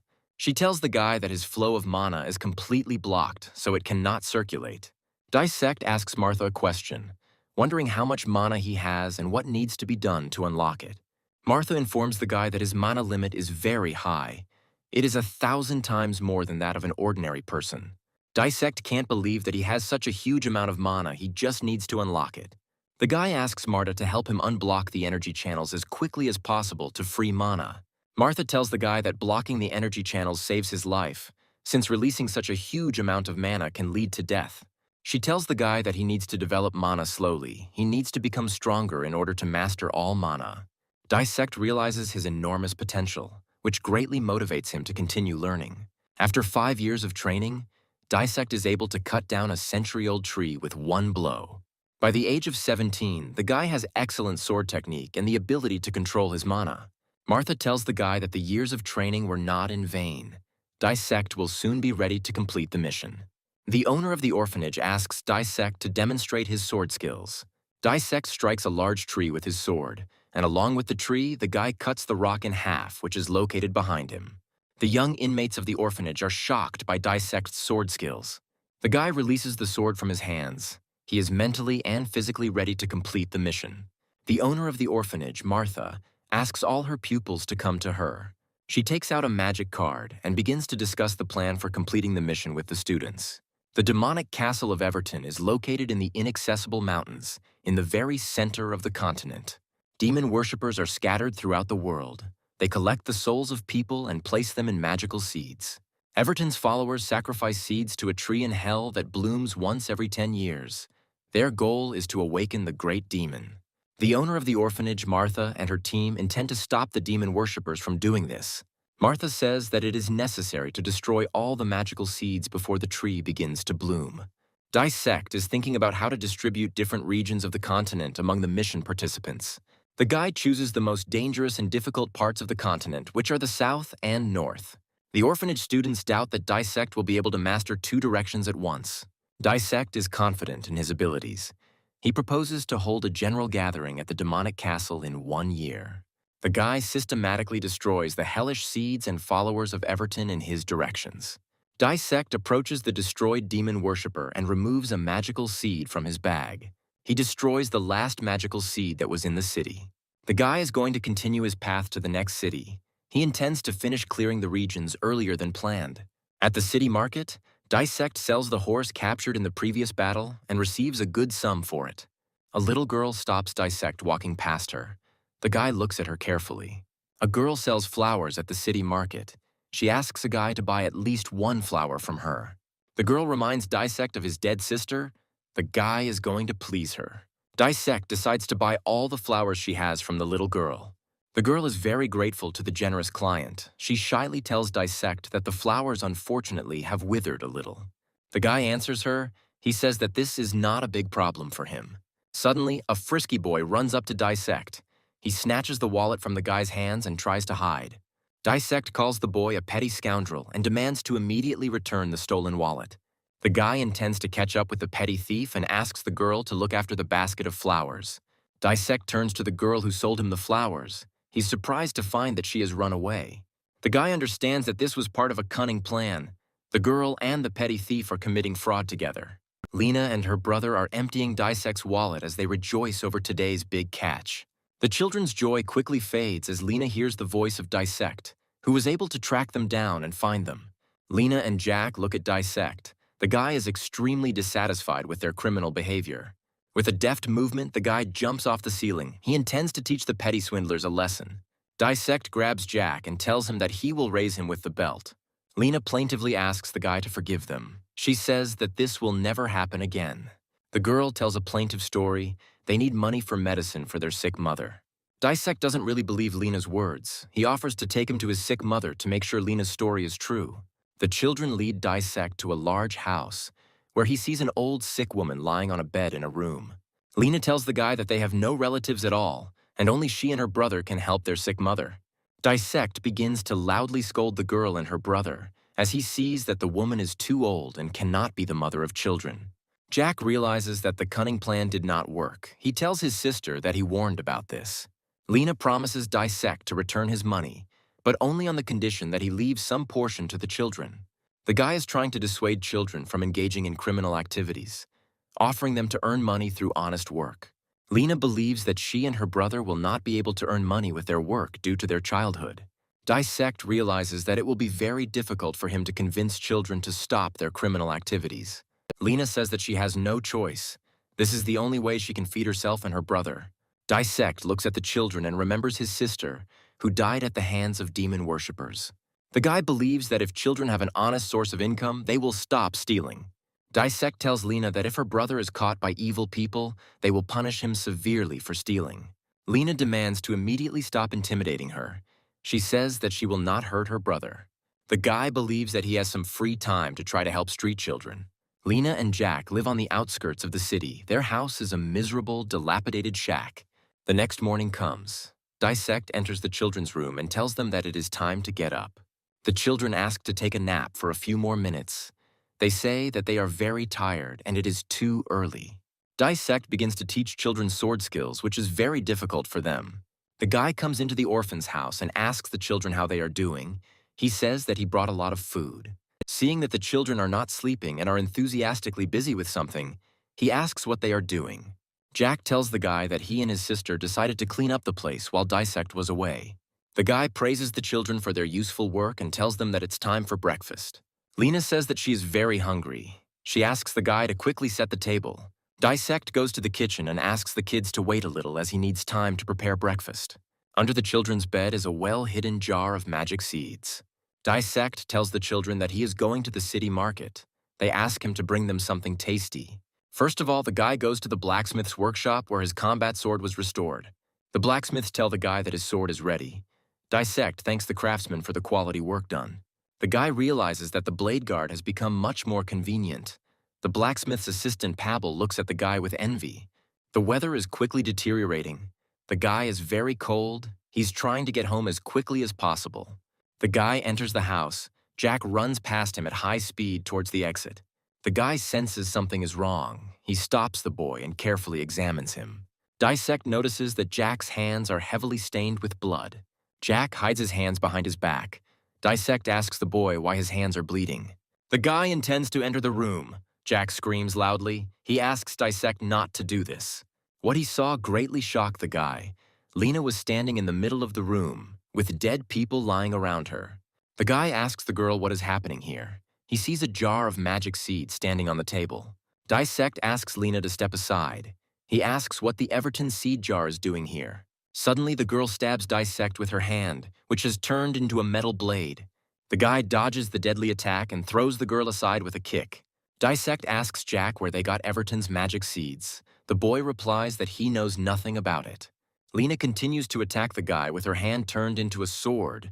The guy repels her blows and asks Jack to leave immediately. Dissect manages to knock Lena off her feet and demands an explanation from her about what's going on here. The guy asks what the girl has to do with Everton seeds and how the jar with them ended up in their house. Dissect does not want to believe that children can be followers of demon worshippers. Jack sneaks up on the guy from behind and stabs the unsuspecting Dissect. The guy gets seriously wounded. He asks the boy why he did it. Dissect is trying to understand when the evil forces of Everton were able to take control of Jack and Lena. He remembers that before lunch, everything was fine with the children. Jack continues his attack, swinging his sword-shaped arm as he approaches Dissect. The guy dodges numerous slashing and stabbing blows from the boy, who, in addition to a deadly weapon, has also acquired enormous strength. Dissect believes that he needs to be stopped since many people could get hurt, and he strikes Jack with his sword. Jack skillfully uses his arm, which has turned into a metal blade, to block Dissect's blow. The guy looks at the orphans. He comes up with a version that the children are followers of Everton and have deceived him from the very beginning. Dissect believes he must destroy the werewolf children immediately and swings his sword to deliver the killing blow. The orphans ask Dissect in plaintive voices to spare them and let them live. The guy looks at Lena and Jack, remembering how much time he spent with them in this house. Dissect gave the orphans all the care and love that was intended for his dead sister. The guy's hands are shaking. He clearly understands that he cannot destroy the orphans. Dissect leaves the room and demands that Lena and Jack never pick up weapons. Otherwise, he will destroy them next time. The guy approaches the table on which there is a jar of magic seeds and strikes it with a sword. The wounded Dissect lies in the forest. He believes that he did the right thing by leaving Lena and Jack alive. The guy loses consciousness. He is found and saved by the angel demigod Prina and the exorcist Michael. Hanshin is deeply immersed in his thoughts. He thinks that his novels usually did not end so darkly and tragically. The mission of the second floor of the Magic Tower is to get rid of the ghetto tumor. Dissect believes that this tumor is Lena and Jack. He demands that Hanshin destroy them. Hanshin has not noticed any changes or transformations in the orphans recently. The guy believes that no one controls the minds of orphans, and they are completely no different from ordinary children.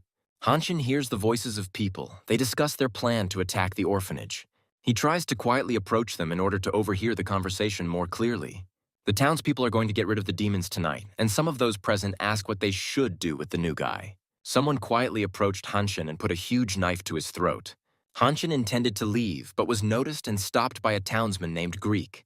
The townsman intends to destroy the guy. He attacks him using his huge knife. Hanshin manages to dodge and jump to the side.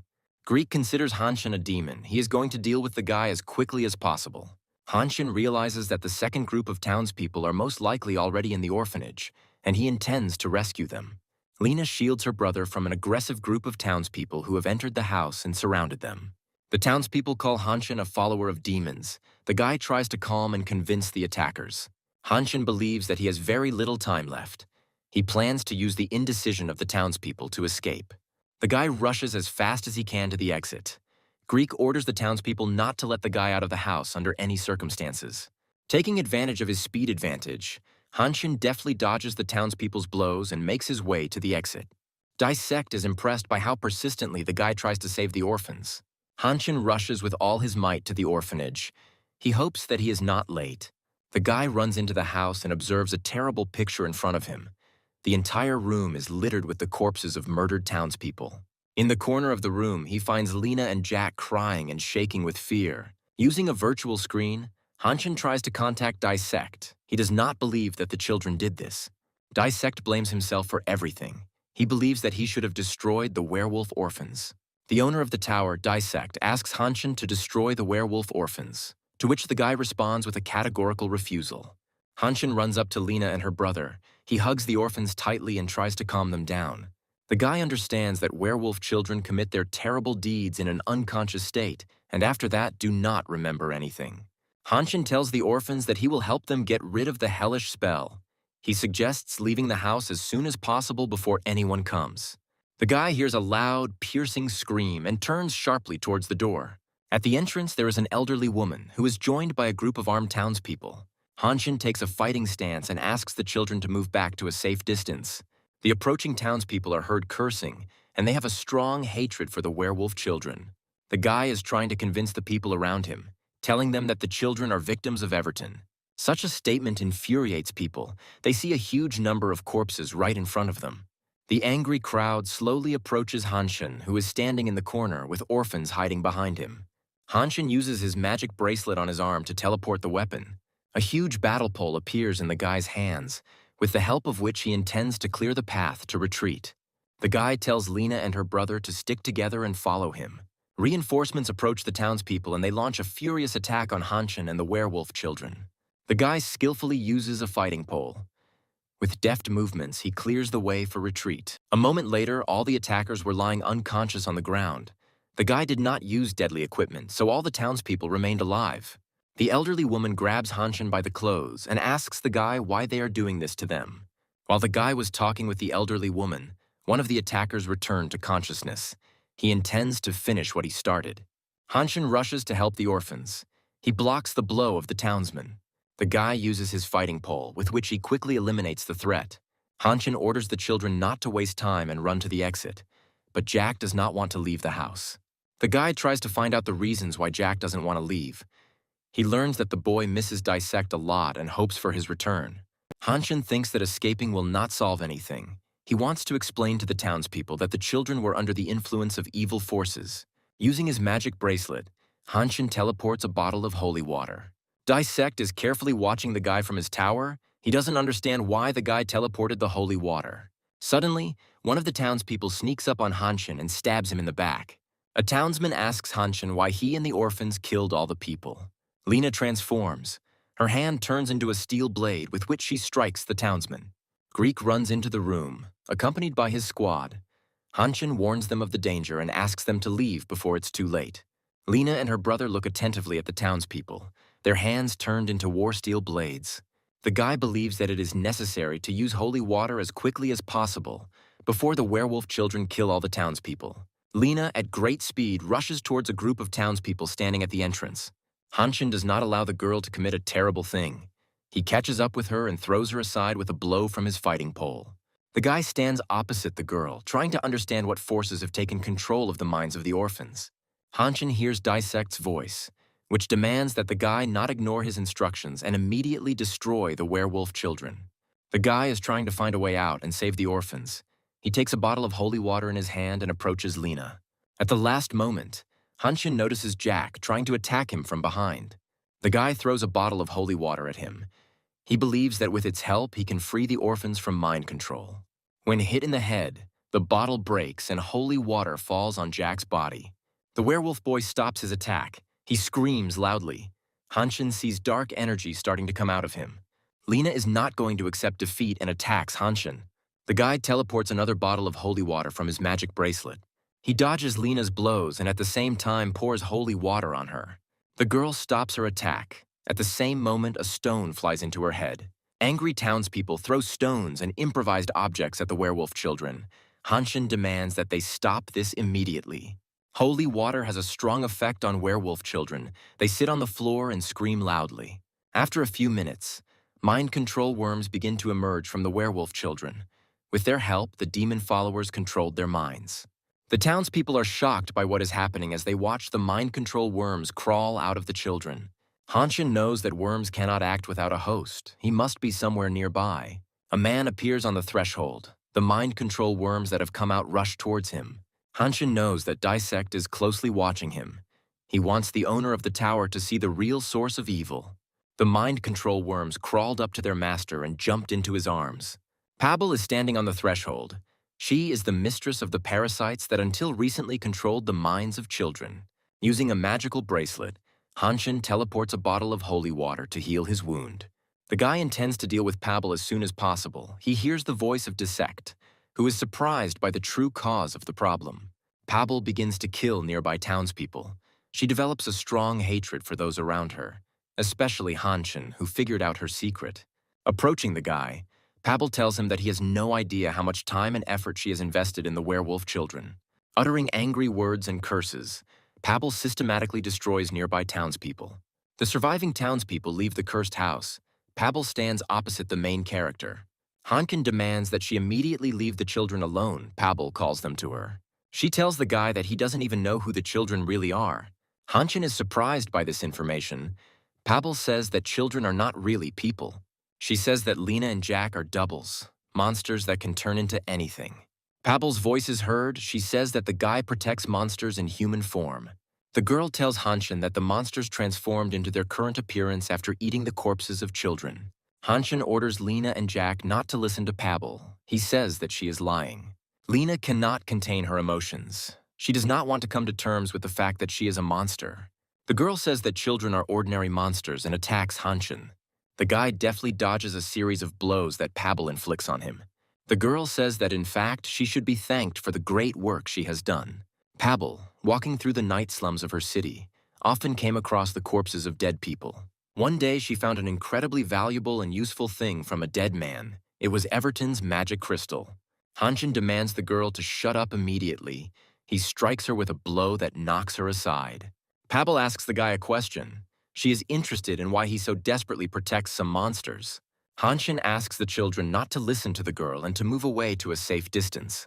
The demigod angel Prina was unable to destroy Everton's magic crystal. This is completely inconsistent with the plot of the novel that Hanshin wrote. With the help of a magic crystal, entities penetrate the person who owns it and enslave his mind. Pabble rushes at the main character. She says that she will destroy him and feed his lifeless body to the demons. Hanshin uses his battle pole as he frantically fends off Pabble's attacks as Dissect's voice is heard cheering him on. The guy demands from Pabble not to treat children as objects that she uses to realize her selfish interests. Hanshin uses the dive skill. This time he selects the Spearmaster, whose name is Roma. The guy's dexterity of movement significantly improves, as well as his striking power and connection with the spear. Pabble, with the help of Everton's magic crystal, has gained the ability to disarm. She intends to use it in battle. Any weapon that touches her during a duel is immediately destroyed. The Pabble ability only has no effect on the Dissect sword, but the main character physically cannot dive into it. Hanshin has only one way to defeat Pabble. He needs to use the magical lightning power of the spearman Roma. The guy notices that during the fight, Pabble's aura changed. It is able to reflect lightning strikes from the spear. Hanshin finds a way out of this situation. He delivers a series of kicks that the opponent is unable to parry. Pabble falls to the floor. She realizes that the guy is able to predict her movements. The guy activates the magical power of lightning to maximum power, intending to defeat Pabble in hand-to-hand combat. Hanshin delivers an effective series of blows to Pabble. The girl cannot resist his furious onslaught and the force of lightning. Pabble tells the guy that the result of the fight will not change anything. The werewolf monsters will remain what they are. The girl claims that werewolf children are just a tool to achieve great goals. Hanshin understands the desires that feed the Everton magic crystal embedded in Pabble. The girl has always been a minor character. Her soul was full of envy and hatred of successful and charismatic people. Hanshin invites Pabble to get rid of the envy that is destroying her from the inside. The guy uses the lightning power of the spear to free the girl from the influence of Everton's magic crystal. There is a huge release of energy that destroys the miserable shack located in the ghetto. Hanshin manages to neutralize Everton's magic crystal and removes it from the girl's body. The guy tightly grips the crystal in his hand and destroys it. The mission to clear the second floor of the tower is successfully completed. Lena and Jack are standing in the corner of the room. They are very scared. Hanshin intends to approach the children and calm them down. The guy observes a huge number of dead townspeople around him. Such a senseless massacre was not in the plot of his novel. Hanshin wants to understand why the plot lines of his stories change. The guy's thoughts are interrupted by Pavel's voice. The girl says that nothing is over yet. She demands the werewolf children be returned to her, and mind control worms are sent in their direction. One of the worms attacks Lena. It embeds itself in her mind. Jack demands to leave his sister alone. Pavel understands that the penetration into Lena's mind was successful. She's trying to take complete control of the girl. Hanshin is in a hurry. Using his magic bracelet, he tries to teleport the holy water as quickly as possible. Lena is enveloped in a huge amount of particles of divine energy. The girl demands that the worms immediately leave her mind. Jack is very frightened by the transformation of his sister. He clings to Hanshin. The guy calms the werewolf child. Lena rises above the ground, her entire body emitting a bright golden light. Hanshin sees a transformation field forming around the werewolf girl's body. Using the transformation field and divine energy, Lena transforms into a doppelganger of Dissect. Lena, in her Dissect guise, says she is the messenger of justice and raises her sword to strike Pavel. Pavel expresses her rage with a loud scream. She realizes that she has completely lost control over the werewolf children. Lena, in her Dissect guise, stands opposite the surprised Hanshin, overjoyed at her release. Lena approaches Pavel lying on the ground. She transforms into her normal form. Jack realizes that the mortal danger is behind him. He rushes to his sister to hug her. The guy admires Lena's transformation skills. He asks his sister how she did it. The werewolf girl says that she was very scared, after which she plunged endlessly into the deep sea abyss. During the dive, Lena realized that she was a werewolf, being taken advantage of by evil people. The werewolf girl saw a bright light. She had only one thought: reach for the light to reunite with it. Lena hears Dissect's voice telling the werewolf girl to never give up. The werewolf girl tells Jack that he too has the opportunity to transform. For this, he needs to imagine the form into which he wants to transform. Jack tries to concentrate to trigger the transformation field, but he fails. The werewolf boy continues to try to transform. He holds the image into which he wants to turn.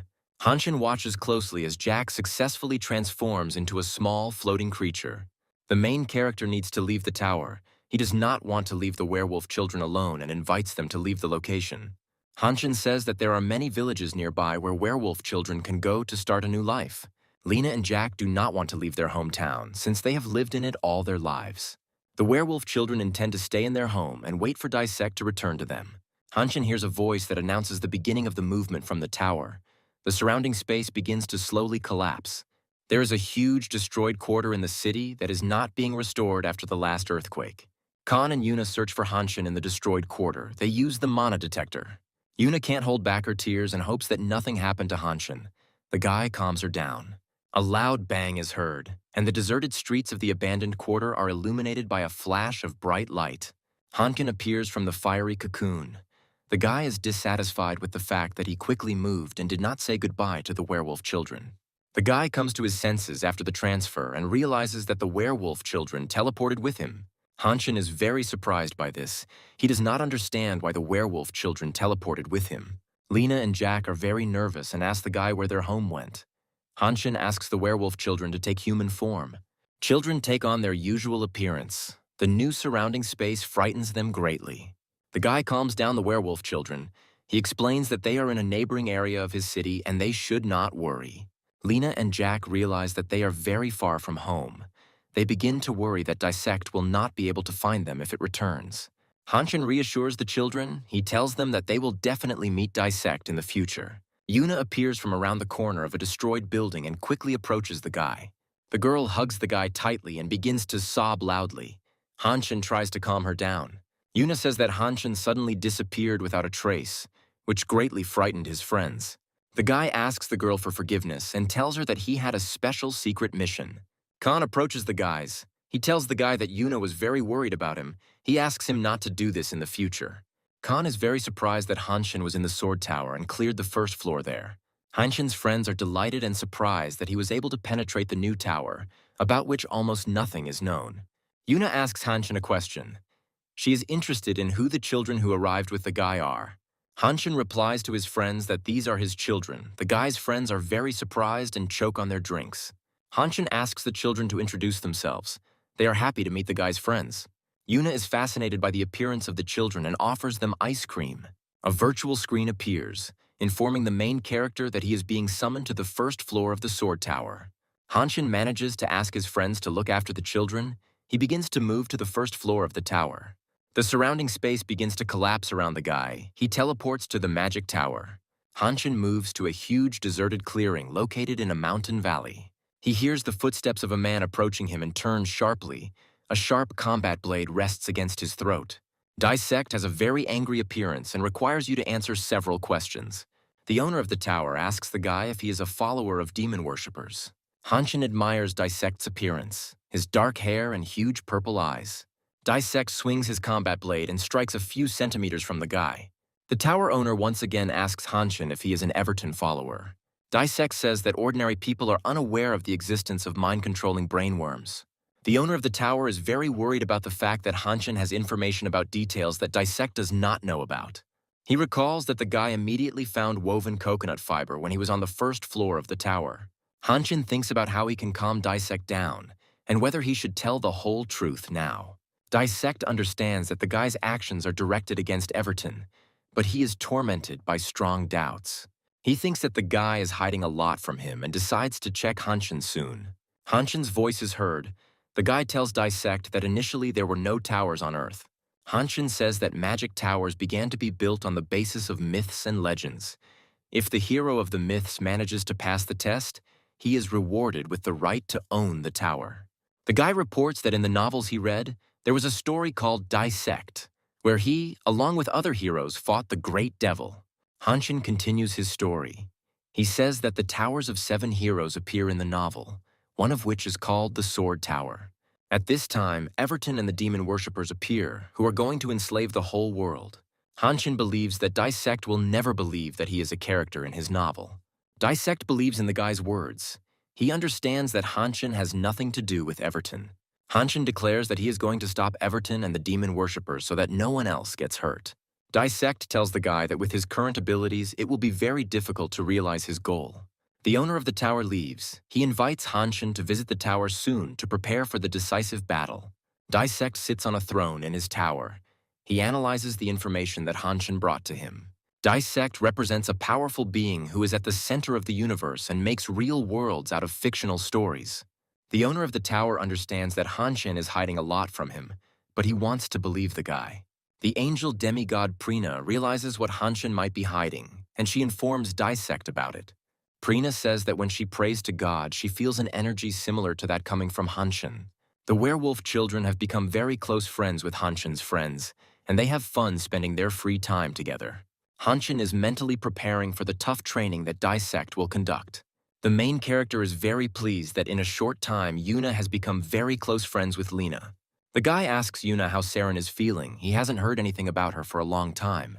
The girl answers Hanshin. She says that Saren is now in the rehabilitation center of the Superhero Association. Hanshin comes to the rehabilitation center to visit Saren. The guy enters the girl's room. Saren stands at the window. She slowly turns to Hanshin. The main character is very happy to meet her and offers Saren her favorite drink. The guy apologizes for not coming earlier because he was very busy. Hanshin asks the girl how she is feeling and asks when she's going to be discharged from the hospital. The girl starts crying and tells the guy that she is scared. She can no longer use mana. The doctors conducted a full examination of Saren and informed her that her mana channels were blocked. The doctor calms the girl down and tells her that in the future she can work in the analytical department or find other varied work. Saren is very upset because all her life she dreamed of becoming a great superhero. She experiences severe psychological suffering and tells the guy that her dream will never come true. Hanshin remembers his past life. He understands well what it is like when the dream that he has been pursuing all his life is broken into pieces. The girl asks the guy for forgiveness and asks him to leave, as she wants to be alone. Hanshin walks slowly down the hospital corridor, his mind filled with heavy thoughts. The main character, thanks to his own novel, got a chance to become a superhero. Hanshin realizes that many people will not be able to achieve their dreams and are in mortal danger, since the plot of his novel and reality are often different. The guy tries to get unnecessary thoughts out of his head and concentrate. He decides that from now on, no one else should get hurt. Hanshin intends to use immersion in a completely new way in the future. The first thing Hanshin intends to do is take control of the current situation. He opens his work laptop and immerses himself in studying his stories. The great devil in the novel Age of Destruction has 6 levels of magical power. There are only 6 followers who received magical power from the great devil. Hanshin understands that in the future he will have to fight with them. The guy remembers the apostle of Satan Amol and analyzes his characteristics with those described in his novel. He remembers that Amol was attacked by a low-rank formless demon, so he cannot be a true apostle. Low-ranking demons and similar hellish creatures are subordinate to real apostles. Hanshin studies the characteristics of the real apostles described in his novel. He realizes that his skills are not enough to stop them. Children werewolves spend a lot of free time watching TV, watching cartoons. Such entertainment did not exist in their home world. Hanshin intends to head to the sword tower immediately and asks the werewolf children if they would like to meet Dissect. Master Pomchun is in his work office. He looks thoughtfully out the window. His loneliness is broken by a girl named Rachel. She enters the office accompanied by a young man. Rachel notices Master Pomchun's sick look and asks him what happened. Master Pomchun tells the girl that when he starts using mana, anomalies occur. Rachel takes Master Pomchun by the hand. She is going to diagnose his energy channels. The girl informs Master Pomchun that one of the mana supply channels is damaged and will not be fully restored. Rachel relieves Master Pomchun of pain and asks him why he needed such a large amount of mana. Master Pomchun is very upset that he will not be able to use the maximum amount of mana. Rachel warns Pomchun. She says that you need to be extremely careful in the future when using mana, since the maximum load can lead to irreversible consequences. Pomchun thanks the girl for her help. He promises to be careful and not overload the damaged channel. The master tells Rachel that he recently acquired a very interesting student. He says that he looks like an ordinary spoiled boy, but he has great potential. Pomchun asks Rachel to conduct a full examination of Hanshin as soon as possible, to which the girl agrees, promising to help Pomchun. The master is confident that as a result of a comprehensive examination, he will learn a lot of new things about Hanshin. Rachel remembers a girl who completely lost the ability to control her mana. Saren is in a state of deep depression. Quite a lot of time has passed, but mana does not appear at the girl's place. The attending physician asks Saren to come to terms with the situation. She promises her that new recovery techniques will be tested in the future. Saren begins to cry. The attending physician approaches her. She consoles the girl and assures her that everything will be fine. The demon worshipper's office was badly destroyed, with many of their dead bodies lying on the floor. One of the demon worshippers shows signs of life. He groans quietly and tries to crawl out of the room. A huge dark priest approaches him and calls the demon worshippers a bunch of stupid mediocrities. The surviving demon worshipper begs for his life and promises to complete the task next time. The dark priest is outraged by such a request. He strikes the demon worshipper with a blow of enormous force. A girl in dark robes appears in the room. She is very upset by the numerous failures in recent operations. The girl says that she cannot understand why an entire squad cannot complete a simple task. She is frustrated that she has to work with losers and fools. The dark priest informs the girl that he has long offered to join the operation. The girl throws an animal skull at the dark priest. She says that she does not have time to deal with such trifles. The dark priest goes into a state of wild rage. He intends to destroy everything around him. A girl's voice is heard. She says that she doesn't care. The dark priest raises his hand to strike. A huge explosion occurs on the upper floors of a huge skyscraper located in a business center. The mysterious girl's name is Shevel. She occupies a high rank in the hierarchy of demon worshippers. Hanshin and the werewolf children stand in front of the sword tower. Lena and Jack are impressed by the huge size of the magic tower. The magical sword tower rises hundreds of meters into the sky, its upper floors hiding in the clouds. Lena doesn't see any doors. She asks Hanshin how they will get inside the tower. The guy wonders whether werewolf children will be able to enter the tower in human form. Hanshin asks the werewolf children to help him and take on the appearance of adults. Lena and Jack gladly fulfill the guy's request. They take on the appearance of young people they saw on TV. Hanshin turns to the werewolf children with a strange request. He asks them to temporarily take on the form of objects. Lena and Jack turn into rings, which Hanshin puts on his hand. Hanshin approaches the huge ritual stone standing opposite the sword tower and places his hand on it. At the same moment, the space around the guy begins to disappear. He moves inside the sword tower. The werewolf children are delighted after the transfer. They ask the guy how soon they can meet Dissect. Hanshin cannot understand which floor of the tower he is on. The guy heard a voice that tells him that it is the third floor. Opposite Hanshin is Dissect. The owner of the tower immediately sensed the presence of Lena and Jack. The were-children transform into their normal form and rush towards Dissect. Lena and Jack can't contain their emotions. They cry loudly and say that they miss Dissect a lot. The owner of the tower is glad to meet you. He tells the werewolf children that he also missed them a lot. Dissect asks Hanshin what he was doing and why he came so late. Hanshin tells Dissect that he is fully prepared to begin his grueling training. The werewolf children sleep carefree under the shade of a huge tree. Not far from them, Dissect instructs Hanshin. The main character receives a mission called Confession of the Tower Owner. He asks Dissect what kind of training he will have. Dissect points Hanshin in the direction of the training ground. The main character looks at the mountains located in the distance. Dissect invites the guy to look down. Hanshin is horrified by the depth of the gorge, which he had not noticed before. Dissect invites the guy to jump down the gorge. Hanshin flatly refuses. He considers it crazy. Dissect pushes the guy. Hanshin screams loudly, falling down a deep gorge. At the bottom of the gorge, there is a huge lake, into which a guy lands. Hanshin promises to take revenge as soon as he rises to the top. He dries his wet clothes and looks around to explore his surroundings. Hanshin realizes that he is in the Grand Canyon, where the owner of the orphanage, Martha, trained Dissect. This wonderful place is overflowing with natural mana, as well as dangerous wild monsters. Hanshin believes that this location provides an opportunity to pump up your mana and acquire many rare artifacts.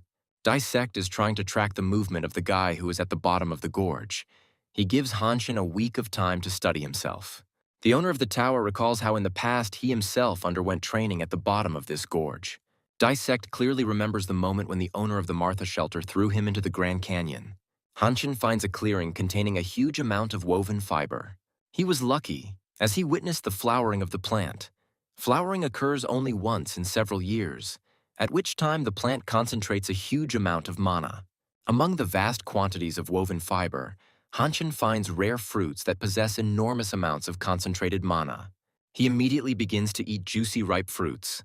His body is filled with magical energy. The guy knows the structure of woven fiber well. In addition to useful fruits, it has a unique root system. Rare red moth larvae live in the root system of the plant. Consuming them improves the circulation of mana.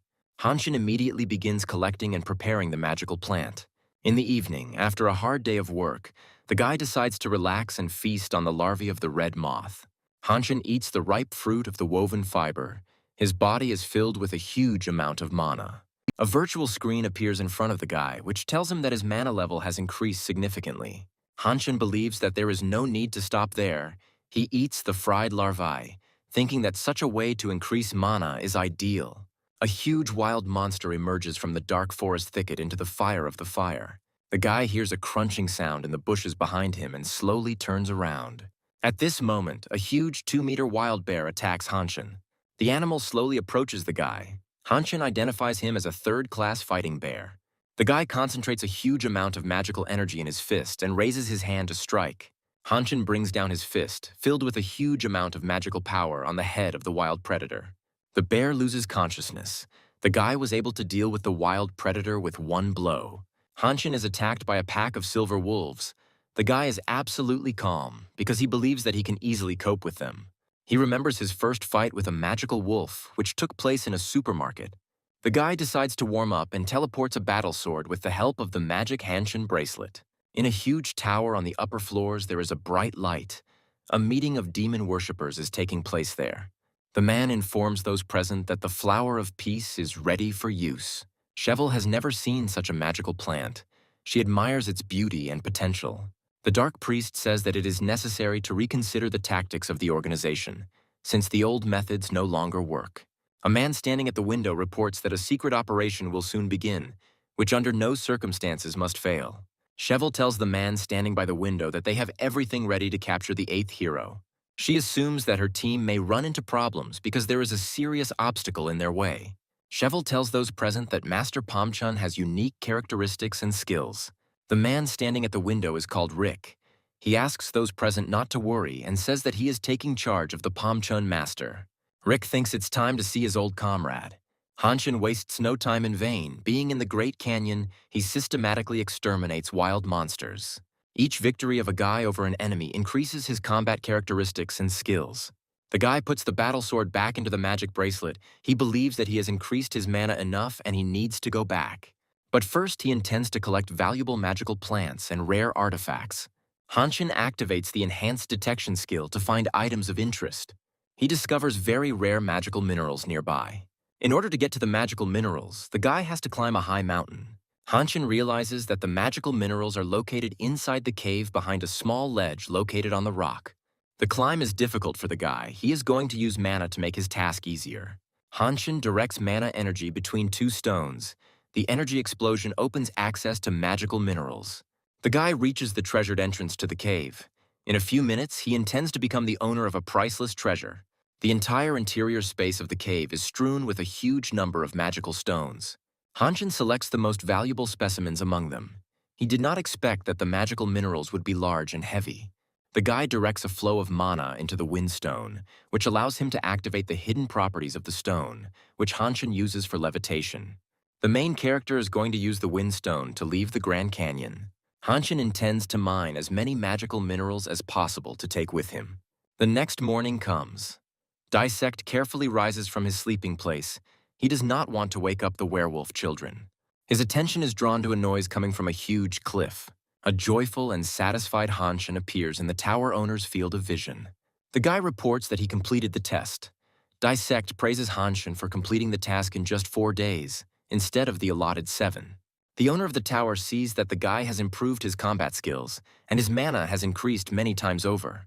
Dissect informs the guy that the next stage of training will be to learn sword techniques. Hanshin realizes that his physical skill level and mana amount have reached about the same level as Dissect.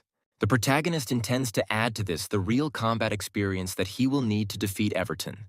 Dissect orders the guy to quickly take a fighting stance and prepares to repel the attack. Dissect rushes forward and strikes, but Hanshin manages to dodge it at the last moment.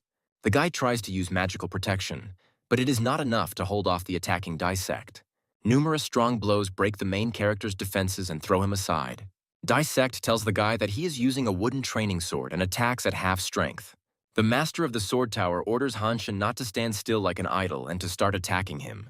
The guy agrees that if Dissect had used all his power, he would have chopped him into pieces long ago. Hanshin suppresses his fear and launches a desperate attack on the owner of the tower. The increased amount of mana allows the main character to maintain a combat rhythm and repel Dissect's counterattacks. Hanshin cannot cope with the feeling of enormous irritation. During the training battle, he has not yet hit Dissect even once. The owner of the tower is trying to understand why. With an increased amount of mana and combat characteristics, Hanshin is not progressing in battle. Dissect believes that training will be effective if there is a real threat to life. A powerful blow throws Hanshin towards a tree. The huge tree breaks from the powerful blow. Dissect says that every time a person overcomes death, he becomes stronger. The doctor carefully reviews Saren's medical record. She realizes that the girl's health is improving. Saren feels that her physical condition has improved greatly, but she experiences great mental suffering. The doctor tells the girl that she has one last simple test left, which will involve drawing blood. The medical officer smiles evilly. The woman says that they will begin drawing blood immediately. Hanshin continues to fend off Dissect's strongest attacks. The guy needs to hold out for another hour to complete the training. The main character is very tired, but he is pleased with the understanding that he is beginning to anticipate the beginning of the Dissect attack. Confident in his ability to predict the enemy's actions, Hanshin decides to launch a counterattack. The counterattack was successful, forcing Dissect to retreat into a defensive position. Dissect tells the guy that the time for games is over and delivers a series of powerful blows. Hanshin asks for a short break, but Dissect tells him that there will be no breaks during the actual battle. As the tip of the wooden training blade approaches Hanshin's face, he hears a signal indicating that the training sparring is over. Dissect tells the guy that he was very lucky today, and that in a real fight he would already be dead. The subordinate reports to Master Pomchun that a series of terrorist attacks have occurred on the outskirts of the city. The guy reports that a huge number of civilians were injured. Master Pomchun studies secret documents. He cannot understand what goals the terrorists were pursuing. Everton's signs have appeared at the site of the terrorist attack, which are currently being examined by experts. Master Pomchun understands that only a first-generation superhero could organize such atrocities. Master Pomchun's thoughts are interrupted by the loud sound of the door opening. An excited young man runs into his office. The guy informs the master that a new magic tower has appeared on the outskirts of the city. The huge black magic tower located on the outskirts of the city is called the Tower of the Reborn Hero. Master Pomchun plans to visit the new magic tower immediately. He orders his subordinates to collect all available information about the tower, as well as find out the location of a superhero named Rick. Pomchun activates his magic vision skill. He sees traces of mana that lead to the tower. Master Pomchun realizes that the footprints belong to the first-generation superhero and the magic tower is connected to Everton. Pomchun orders the tower to be cordoned off and the operational situation to be reported to him every hour. Inside the Tower of the Reborn Hero is a captive alchemist, chained to the ceiling, begging for help. Rick approaches the captive alchemist. He silently watches the torment of the prisoner. Rick informs the prisoner that his mana has been almost completely absorbed, and he will soon die. The captive alchemist asks to spare him. He says that he has two small children.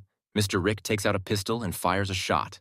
A dark priest enters the room. He is dissatisfied with Rick's actions, since he has a small number of prisoners left for experiments.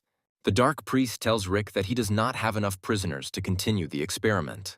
Rick demands that the dark priest not shift other people's problems onto him. The dark priest casts a withering glance at Rick, his eyes full of desire to use him as material for his dark experiments. Mr. Rick is filled with rage. He feels great hatred for the dark priest.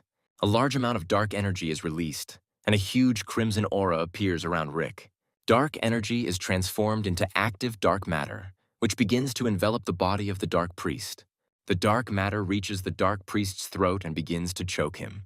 Mr. Rick approaches the dark priest. He points a gun to his head. Mr. Rick tells the dark priest that if he shows such disrespect towards him, he will die. Cheval enters the room. She invites the men to calm down and focus on completing the task. Cheval carefully examines the deceased captive alchemist. She is unhappy that the experiments did not achieve their goal. Mr. Rick advises his comrades to work harder, since they do not have enough mana to open the Hellgate. Cheval says that it will be impossible to do this in the near future without using the mana of the 8th hero. The Dark Priest believes that the 8th hero must be captured before his mana is fully awakened.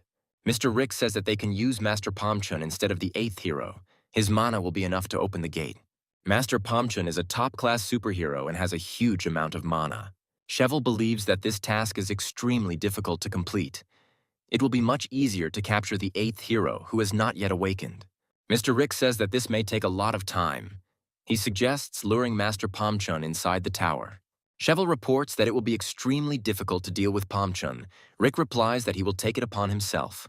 The conversation of Everton's followers is interrupted by the Great Dark Master entering the room.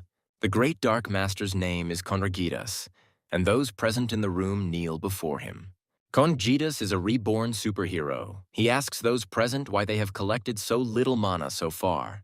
Mr. Rick apologizes to Conrgitas. He says that the process is a little delayed, since they cannot find out the location of the 8th hero. Conrgitas leaves the room. He demands that tomorrow's operation be perfect. The reborn hero watches from the window the people below at the entrance to the tower. He considers them vile insects. Hanshin and the Sword Tower Master continue their intense training. Hanshin's sword skills improve, and he is able to repel Dissect's lightning attacks. The owner of the Sword Tower asks how Hanshin is feeling. The guy hasn't slept for more than 2 days. Hanshin says that he is fine, as he has a large amount of recovery potion in his supply. The guy demands to continue training. Many hours of training benefit Hanshin. His sword technique has improved significantly. Hanshin is able to defend against most of the techniques that the tower owner uses. Dissect warns the guy that he is about to use a complex technique. The owner of the tower attacks the guy. He uses his signature technique called a frontal attack. Hanshin parries Dissect's blow, but lacks the necessary experience to work at close range. Dissect catches the right moment. He suddenly performs a sweep. Hanshin falls to the ground. The guy instantly groups himself, which allows him to quickly get to his feet. Hanshin is ready to continue the fight. The guy delivers a blow that the owner of the Dissect Tower is unable to parry. Hanshin's joy was short-lived. Dissect knocks the training sword out of the guy's hands. Dissect informs the guy that they are moving to the next level of training. The owner of the Sword Tower says that they have warmed up well. He's going to tell Hanshin about the new skill. Dissect says that every superhero should have their own unique skill. He's going to create a form that suits Hanshin. The main character understands that we are talking about the concept that he described in his novel. A unique skill awakens only in a select few. The skill of form is created by independent hard work.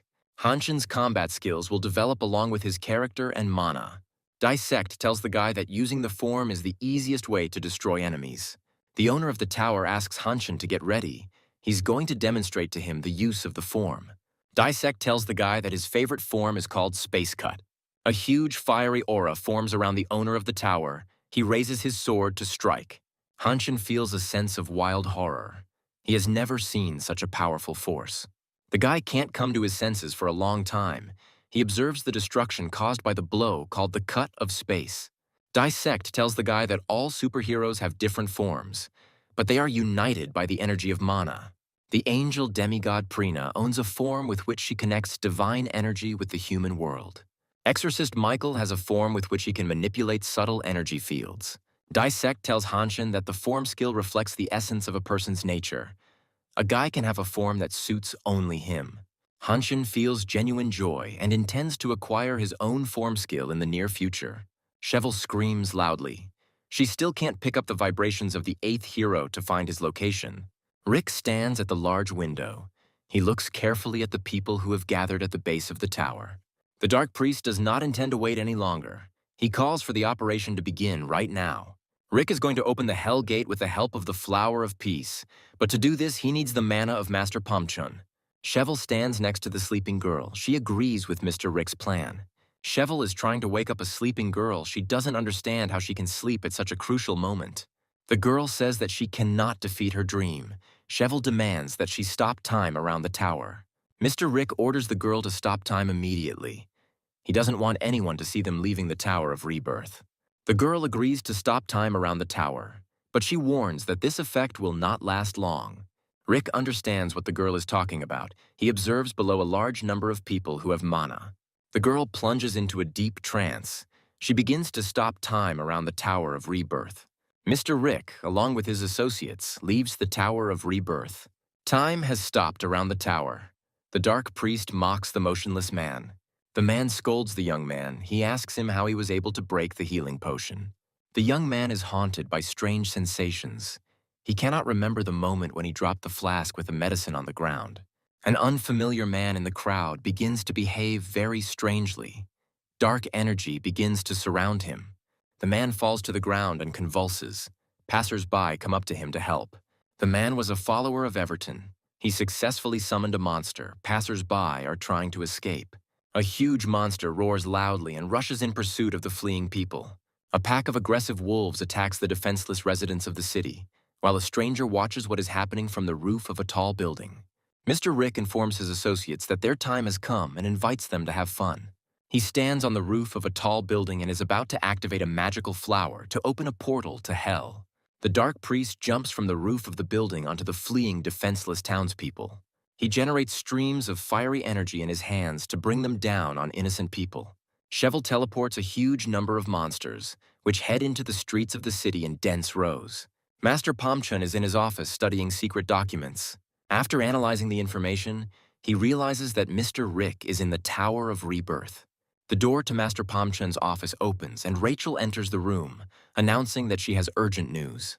Rachel reports the disappearance of a large number of superheroes and claims that this is connected with the Tower of Rebirth. Master Pamchun drinks his coffee slowly. He remains calm and listens carefully to the girl. A young man comes into the office and suggests immediately exploring the Tower of Rebirth. Master Pamchun informs those present that there is a first-generation superhero named Rick in the tower. He also mentions that recently the city headquarters of superheroes was attacked. Many employees went missing, and Mr. Rick is behind it all. Master Pamchun says that the Rebirth Tower is heavily guarded and he plans to capture Rick when he leaves the tower. Suddenly, the conversation is interrupted by noise and loud explosions happening outside. Rachel wonders what it could be. Master Pamchun and his assistants immediately go outside and head towards the city center. A huge number of monsters have left magical dungeons and escaped into the real world. They destroy everything that gets in their way. Mr. Rick is confident that as soon as he activates the magic flower, Master Pamchun will sense it and fall into the prepared trap. The city has plunged into hellish madness. Monsters are destroying defenseless people and setting houses on fire. Monsters are spreading throughout the city, capturing more and more new areas. Residents can only flee. Master Pomchin wonders how Mr. Rick was able to leave the Tower of Rebirth unnoticed. The night sky above the city is illuminated by a beam of bright light emitted by the Flower of Life. Master Pomchin instantly notices this. If the Flower of Life opens a hellish portal, human civilization faces enslavement and destruction. Virtual screens appear in front of all the country's superheroes, calling for them to stop the great evil. Master Pomchin orders his subordinates to begin evacuating the residents, and he himself is going to get to the Flower of Life to prevent the opening of the portal. He takes out his phone and tries to call the government and the Minister of Defense. Master Pomchin reports that the threat is greater than he expected and asks for a state of emergency. With the next call, Master Pomchin informs the Guild of the Heavenly Palace about a mortal threat.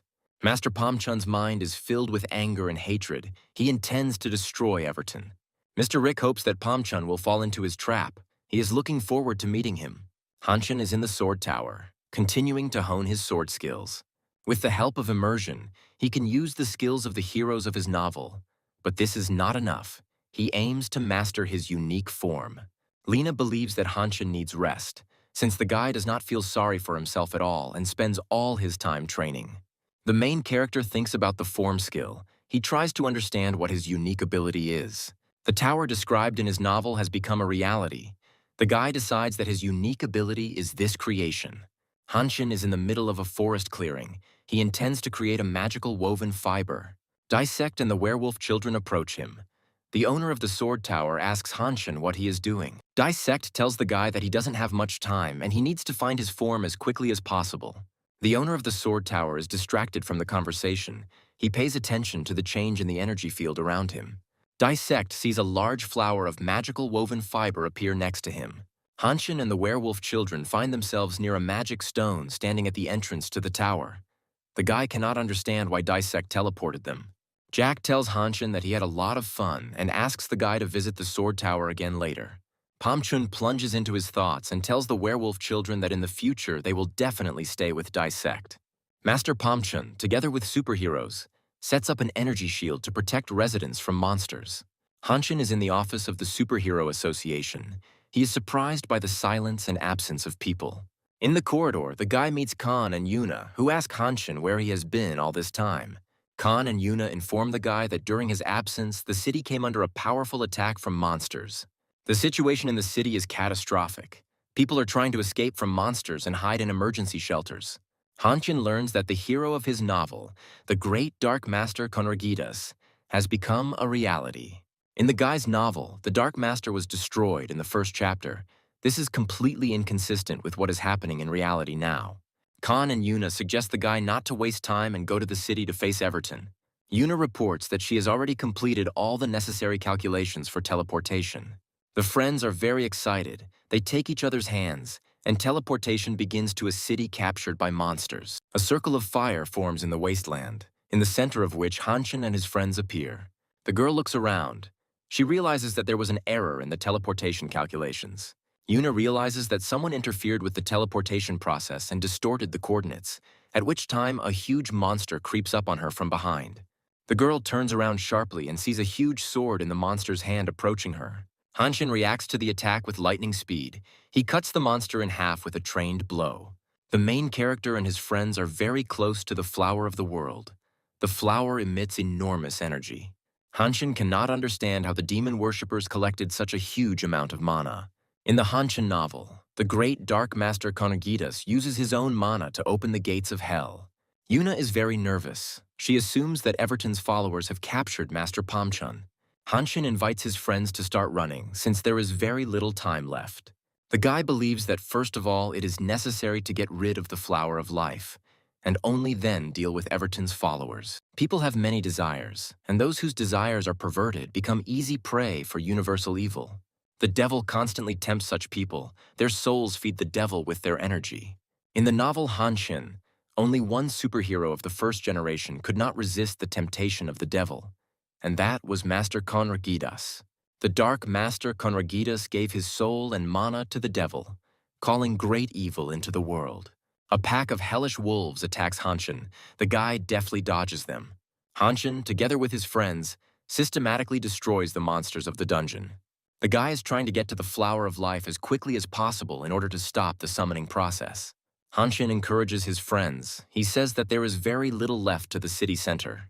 Dissect watches the battlefield closely, concerned that Hanshin is facing such a powerful opponent as Konragidas. Hanshin hopes that the eighth chosen one will soon awaken and help them in the battle. Dissect hears the voice of the demigod angel Prina. She hopes that Hanshin will cope with the mission entrusted to him. Dissect believes that the guy is not strong enough to completely stop the summoning of evil. Hanshin and his friends make their way to the city center, but are prevented by a huge number of monsters.